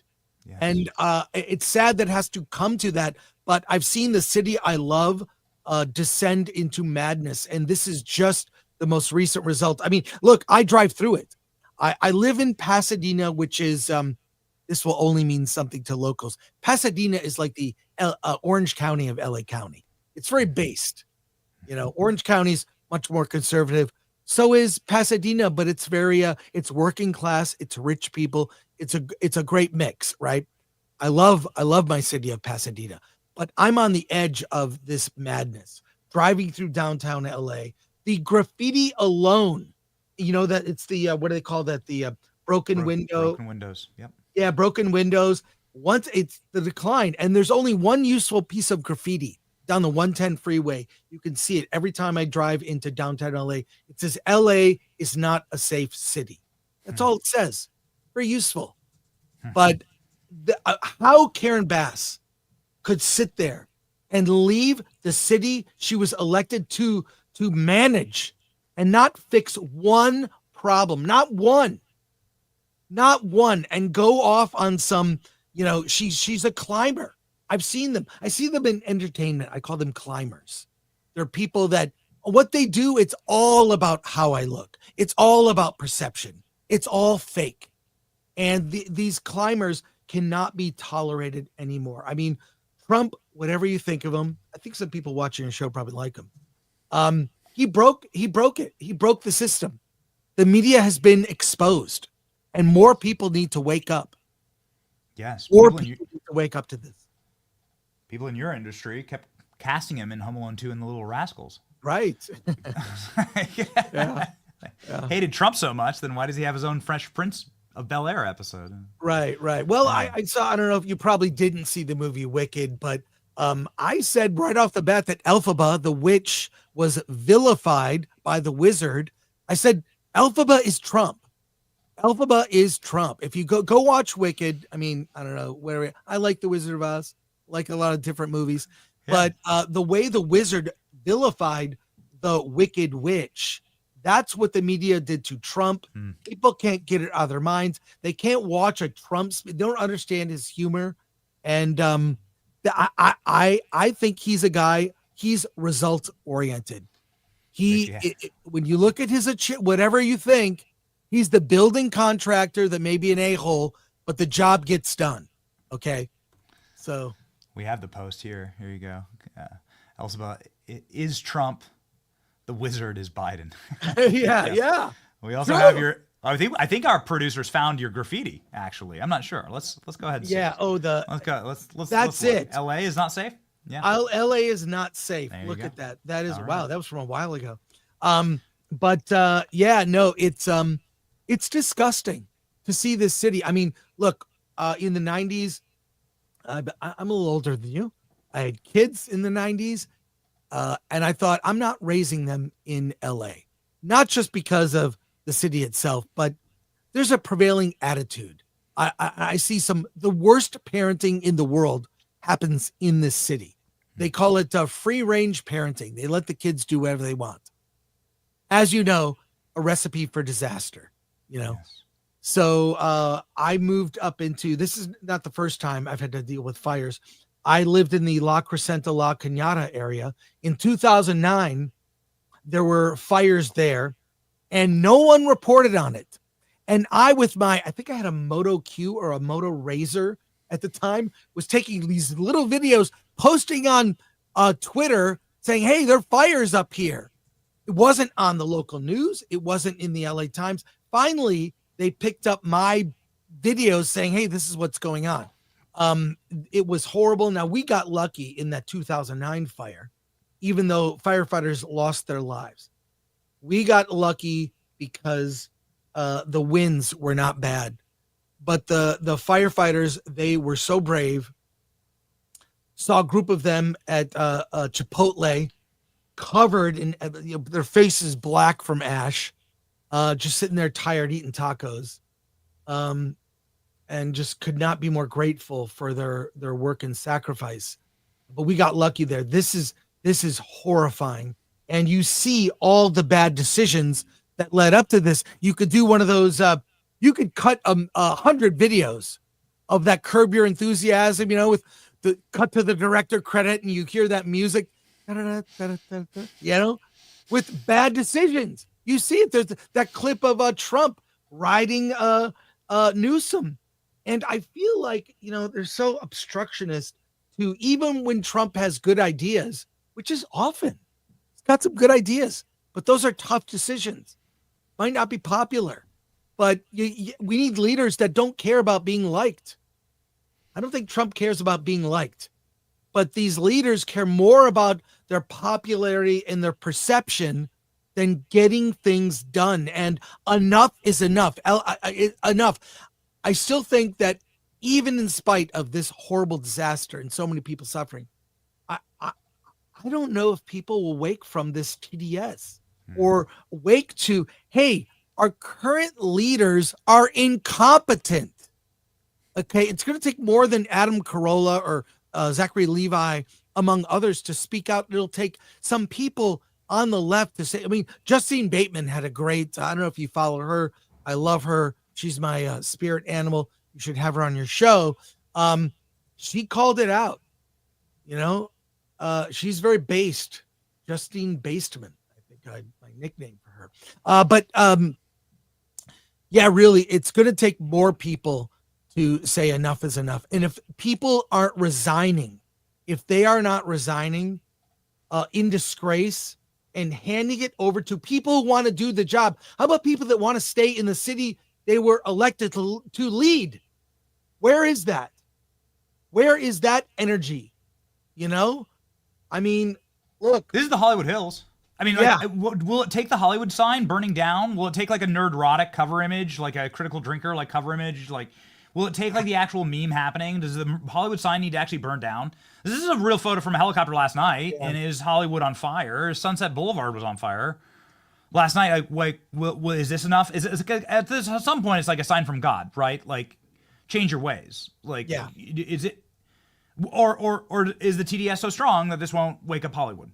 Like, at some point, like, what is it going to take for them to say that single party rule is going to lead to actually, like, potentially our physical deaths? Well, I think people like Mark Ruffalo and Mark Hamill have the luxury of having the opinions that they have. So I don't know what it's going to take. When you see those guys change their tune, I mean, just look at the city. Look at, and before the fires, okay? Yeah. Just look at, it's not a safe city at night. Seriously, it's horrifying what I've seen LA turn into. And I saw you, I got to watch the show. Benny, I was very patient. I watched your show. So I'm doing, you know, I was listening to you talk about these being set on purpose. Oh, definitely. I mean, before this, really? Yeah, I've seen fires and, you know, garbage cans and just all over the city. There are little fires set just like that. That's common. That could have happened months ago and people wouldn't bat an eye. Wow. But enough is enough. Let's get real leadership. These, a quick aside, these press conferences, they act like they're accepting an award. These morons, these utter morons. The URL award, the URL. Yeah. Go to URL, you idiot. Some 22-year-old intern that knows social media wrote that for her to say because she doesn't know anything. She's disinterested, right? You should at least be interested in getting educated about the thing you're supposed to do. So I see these press conferences. Look, I had my TV on the whole time because I want to know if I need to make a move, right? They get up and they're thanking this person. They're thanking this department. And there are 20 people and they all need to give their speech. You know, it's unconscionable. Where is the media? I knew in the 90s, the LA Times of the 90s, the LA Weekly of the 90s. Where are you? Where were you when, as you pointed out, the most unqualified person to run for president, no one questioned her? Where were you, media, when I can see with my eyes Joe Biden, an old man? You know, we all have we have older relatives. You see them in the stages of decline. It's very sad. But you could not point that out. You could not ask the question. And I am from an neurotic. We are from the Gen X generation. Question everything. And that's something that, is happening on one side of the aisle. I see that happening a lot. On the other side, not so much. And it has cost us dearly. This is a state that's had unified single party control for close to the last 50 years, certainly for the last 25 years. Karen Bass is the mayor, Gavin Newsom is the governor, Adam Schiff and Alex Padilla are the senators, and Kamala Harris is the vice president. Joe Biden's the president. And somehow this is Donald Trump's fault? I don't see it to be like that, right? I don't understand the cognitive dissonance. I mean, I guess what I look for is a sign, and I guess this is like the sign, right? This is the sign to change. Nobody knows the industry better than you, Chris, man. I mean, I'd love to see, I don't want to see LA burned to the ground. Like, I'm trying to be a friend here, I don't want to see this place destroyed. But it seems like at some point you have to accept the fact that there's, I don't know. I don't think any place is beyond redemption. I guess there's no such thing as like a permanent red city. There's no such thing as a permanent blue city. There's no such thing as a permanent red state. Maybe this will be a wake-up call. I'm seeing a lot of stuff in my timeline from a lot of Democrats and a lot of left-wingers that are saying, like, this is it. We draw the line here. Like, we're done. This is it. Time to recall everyone. Right. But it's sad that it came to this. I saw it before since the pandemic. I hate even using that word, because it's not, it was really, we did all the damage to ourselves, self-inflicted. And we can see it now out in the open. I think the best thing was Elon buying X, Twitter. Yeah. It has helped quite a bit open free speech, free discussion. Community notes is amazing. I love it. That is a great, hey, Mark Zuckerberg likes it. So get with the program. And even the vilification of Elon. I love Elon. I mean, I've always been a NASA. I love NASA, space exploration. But seeing what Elon has done, he's a guy dedicated to results and accountability. And we need our politicians, if they're responsible, they have to take care of this. So I'm just disgusted. So we'll see if there's change. We'll see. I mean, I feel bad. Because there are good people. I wanted you to come on I was so happy to have you on the show because there are good people that live here, right? And sometimes you get very callous and you're like, you voted for this. Well, not everyone. Yeah. But also, I think this is going to be a good opportunity for these systems to finally break. And something horrible was going to have to happen for us to say DEI, Oscar's so white. Like this is not a way to run a society, actually. But there's good people that are in these industries that live in these areas, and you don't deserve this. You don't deserve not to be able to drink your water or breathe your air. And this is done almost exclusively through the this was by choice. This was decline by choice. Yes, by design, and it's horrific. Yeah. So Hollywood will change or won't? What do you think? Won't? I give it 50-50. I think there is, it's the propaganda has been so powerful that when I see colleagues, that I hear their opinions, I'm like, oh, I know what news you listen to. You see them just parrot things they heard.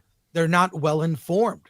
They're really not well informed, and they don't look at things objectively, which is what a journalist is supposed to do, or even just any thinking person look at things and sort of an unemotional, cold analysis. And this whole crop, Schiff, Bass, Newsom, get rid of all of them, please. Somebody that had to, it's funny, you say you live in Gotham, but you have no Batman. I watched Batman flee his house. Ben Affleck had to flee. Right. Ben Affleck fled. You're going to shack up with Jennifer Garner again.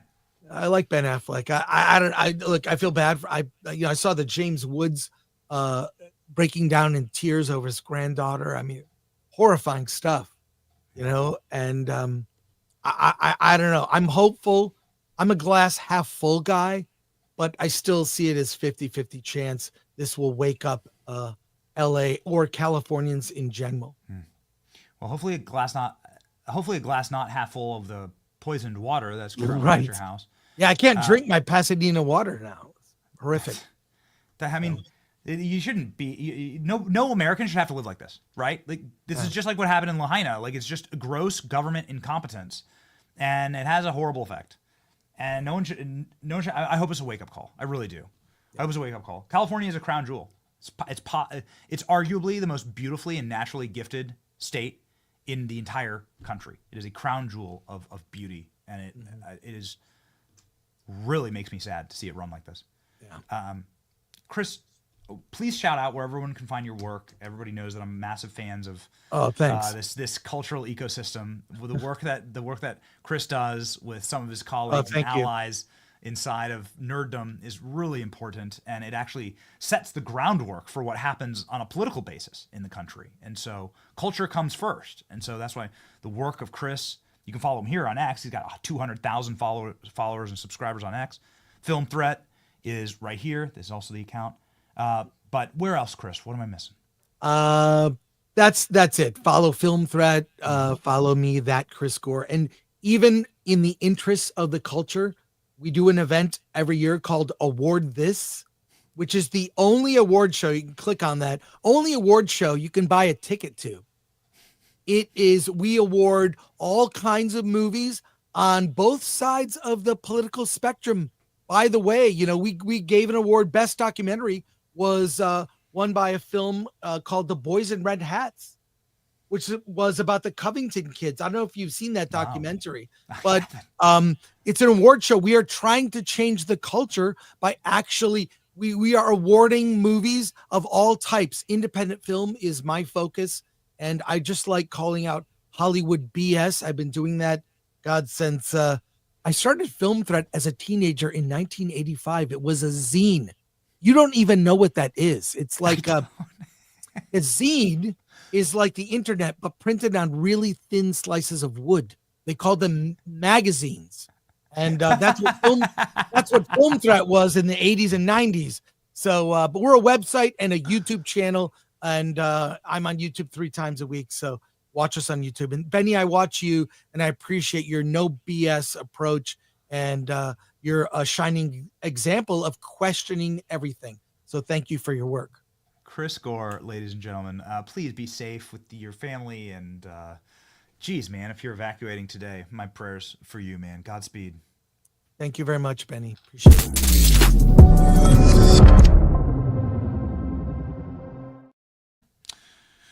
It's tough, man. It's tough. Makes you upset. Am I too much of a bleeding heart? It's like you feel for these people. Like that's my country right there. We have the map. Thank you, Klein. We have the map. That's my country. You can see on the map. We can't zoom the camera here, but you can see on the map that actually the country's red, and a ton of California was red this year. So, I mean, like, you shouldn't ever want this. Don't side with the orcs, man. The orcs celebrate when bad things happen to their political enemies. Like, I don't want to be there. I want actual change. I don't want to rub salt in all of this. I want the change. I want to cover that this is happening for a reason. This was a choice. This was a choice. The descent into madness is a choice. President Trump on Gavin Newsom, saying Gavin Newsom needs to resign. Here we go. Mr. President, on California, Mr. President, during the pandemic, you often said that you didn't believe that you should bail out blue states that you believe were being mismanaged. Given your criticism of Governor Gavin Newsom, are you willing to work with him, and do you believe that federal aid should be provided to California for as long as it takes? Well, it's very sad because I've been trying to get Gavin Newsom to allow water to come. You'd have tremendous water up there. They send it out to the Pacific because they're trying to protect a tiny little fish, which is in other areas, by the way, called a smelt. And for the sake of a smelt, they have no water. They had no water in the fire hydrants today in Los Angeles. It was a terrible thing. And we're going to get that done. It's going to finally be done. I got it done from the federal side, and he didn't want to sign it, but it's not going to happen again like that. There's no reason. Can you imagine? You have farmers that don't have any water in California. They have plenty of water. They don't have a drought. They send it out to the Pacific, and it's crazy. So What's happening in California is a true tragedy. I know those areas very well. I have many friends living in those houses. That is a true tragedy. Nobody ever thought. I mean, virtually Beverly Hills and areas around Beverly Hills are being decimated. The biggest homes, some of the most valuable homes in the world are just destroyed. I don't even know. You talk about a tax base. If those people leave, you're going to lose half your tax base of California. This is a true tragedy, and it's a mistake of the governor, and you could say the administration. They don't have any water. They didn't have water in the fire hydrants. They don't have water. And yet they have, the water comes from, you know where? Up north. And it comes down at levels, they give millions and millions of barrels of gallons of water that they have, and they send it out into the Pacific. For the Pacific, it's like a drop, it's nothing. But for California, it would take care of the whole state. So what's happened is a tragedy, and the governor has not done a good job. With that being said, I got along well with him when he was governor. We worked together very well, and we would work together. I guess it looks like we're going to be the one having to rebuild it. But what happened there, I don't think there's anything that I've ever seen quite like it. And the insurance companies are going to have a big problem, because you're talking about big, big dollars. Ladies and gentlemen, got some fascinating breaking news here. We're going to go ahead and verify that and find the article. Goodness gracious. Producers, check out the chat. Apparently a lip reader was able to capture what Barack Obama and Donald Trump were talking about. Let's go ahead and let's just verify. It looks like a CNN article. Let me know if we can have that down. Look at this. We started the show with Barack Obama and Donald Trump cutting it up. So the cameras were facing the pair as they sat shoulder to shoulder. The lip reader says that Obama asked if they could find a quiet place later that day to discuss a matter of importance, according to forensic lip reader Jerry Freeman. What now? So Barack Obama was asking Trump to meet privately. This is according to the New York Post, ladies and gentlemen. Thank you, ALX. Holy smokes. That's okay. Don't worry about it. It's okay. This is insane. Again, I'm reading that right. Obama said that he'd like to find a place to talk about a matter of importance with Trump. Careful, Trump! Bring someone with you. Bring your Secret Service with you. Holy smokes. I get nervous about this kind of stuff. It's just, I've seen enough, right? We've seen enough. We've had to cover enough assassination attempts and malevolence on President Trump. Careful! That's all I'm going to say. Careful! Please.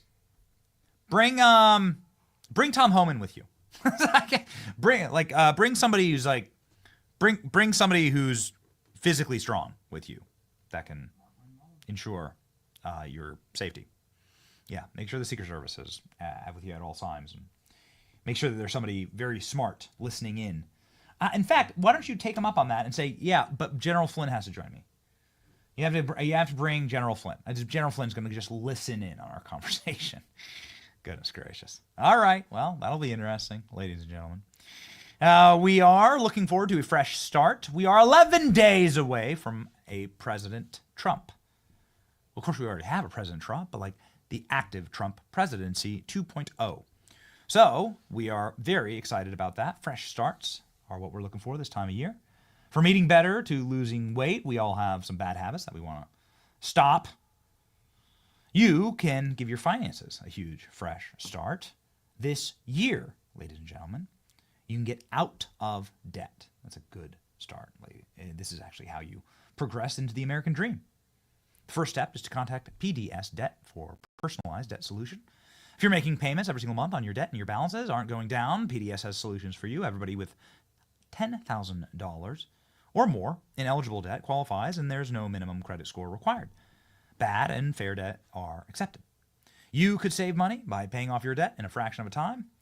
This year, you can take control. Get a free debt analysis right now at pdsdebt.com/Benny. It only takes 30 seconds. That's pdsdebt.com/Benny, pdsdebt.com/Benny. Results may vary. Terms and restrictions do apply. All right, ladies and gentlemen, and that's some very, very interesting. Very interesting. So Obama and Trump are going to be meeting privately. Oh no. All right, fine. I'm not so callous. I'm I haven't gotten my cold, dead heart just yet. Okay, maybe it's Barack Obama's going to ask for a pardon? I don't know. I'm not sure. I don't know. I don't trust these people. I really don't. But I trust you, and we're so deeply thankful for you. We are sorry that Cernovich can't join the program today. Cernovich had to cancel. He's, of course, living in California. I have no idea if he's being currently affected by what's going on there. But Mike Cernovich, we will effort to get on the program very soon. I guess we might as well make an announcement right now that we have a very special guest joining us tomorrow, because tomorrow is a day that President Trump, can we get the graphic? Tomorrow is a day that President Trump will be sentenced for his non-crimes. President Trump, of course, had to go get a mugshot. He had to technically go into jail to do that. President Trump is somebody who has been utterly destroyed by the systems. No, there's a cool one with me with glasses. Yeah, I took a picture of it. Where'd it go? Where'd it go? Gotta get the glasses one. No, I refuse. I want the glasses. Why not? Ladies and gentlemen, I'm here to announce for you that we couldn't think of a better guest than Andrew Tate to have on the program tomorrow, because Andrew Tate is somebody who's, well, also been persecuted by government systems that destroy lives and that lock people up with zero evidence. Just go with it, Klein. Just go with it. I've like, it's literally, I've seen it in our, literally seen it in our chat all morning. I'm working on it. There you go. Come on. Thank you. Thank you. So badass. We work on these graphics. I mean, we go hard. Okay, there you go. Why not? You got to do the. If you work so hard on a badass graphic, just put it up. I don't know. I don't often wear aviators because of their association with Joe Biden, but we got to put a screaming lib in those aviators. We got to do a reflection of that. Let's do some live editing here. Let's put a reflection of like the screaming lib in the yellow trench coat with a David Muir pin on the back so that they look skinnier. Yeah. So we are set and ready to go. We'll have Andrew Tate live on the program tomorrow. It'll be awesome. He'll be joining us from Romania. He's also planning on running, I think, for Prime Minister of England. So that'll be exciting. He started a new political party, the Brove Party. So that'll be fun. And a first for our program. So Andrew Tate, live tomorrow. And it should be fun. I think we're going to go for like an hour, right, with Tate. How much fun will that be? What a perfect person to talk to about the Matrix coming after you, right? Yeah. On a day that Donald Trump will be sentenced for his crimes, days before he takes the presidency, days before he takes office here in this country. Hopefully to make sure that this never, ever happens to anybody ever again. Ladies and gentlemen, our verse of the day today, from Corinthians 15:58. My dear brothers and sisters, be strong and immovable, always work enthusiastically for the Lord, for you know that nothing that you do for the Lord is ever useless. Boy, sometimes we felt useless last year, so I'm sure sometimes you feel useless. Everybody does. You fight and you don't see any chance of victory, and you have to keep fighting. You have to keep working. You have to be strong and immovable. You're seeing now the product of that, actually, on a national scale. It's exciting.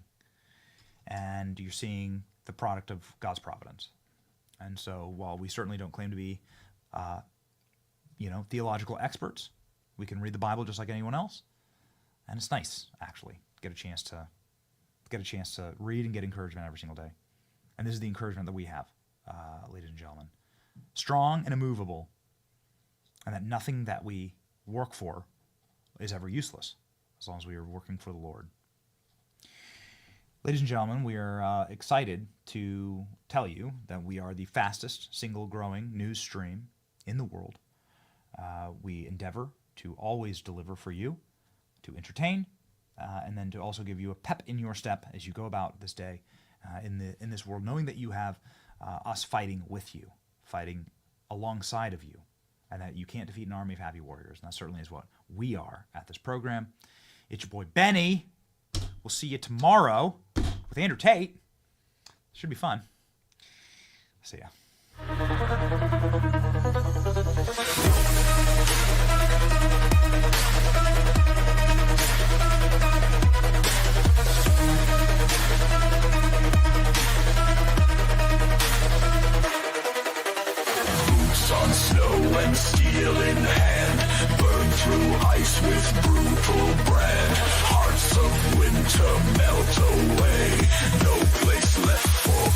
to play.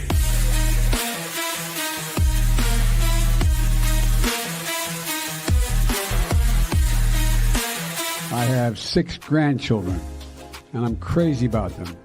And I speak to them every single day. Not a joke. Matter of fact, I just got finished going through the calls, and only one of them answered the phone. But at least I got to leave a message. Why don't you take the big bed tonight? You deserve it. Thank you, Grandpa. In the time of corrupt DC, I want my money. Gravy in my veins, and my son Hunter is a junkie. With the plastic-faced wife, spray paints her dresses. My dog bites you all while I'm sniffing the pantyhose. So you ain't black, but they'll call me dark. Branded on the food stamps, burning down the country hard. Yo, cut it. Fear. I fall down the stairs. I'm a loser, baby. So why don't you impeach me?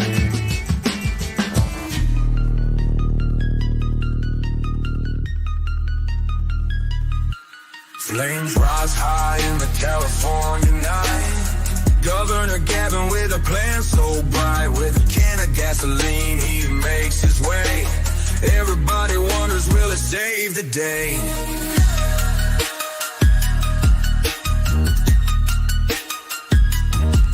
He's got his suit and his determined frown. In the heart of the blaze, he's racing down. People see him fearless, ain't afraid to dare. Holding tight the fuel with a fearless stare. Gavin fights, fire with a spark so wild. It's the Benny Show, where the truth gon' be.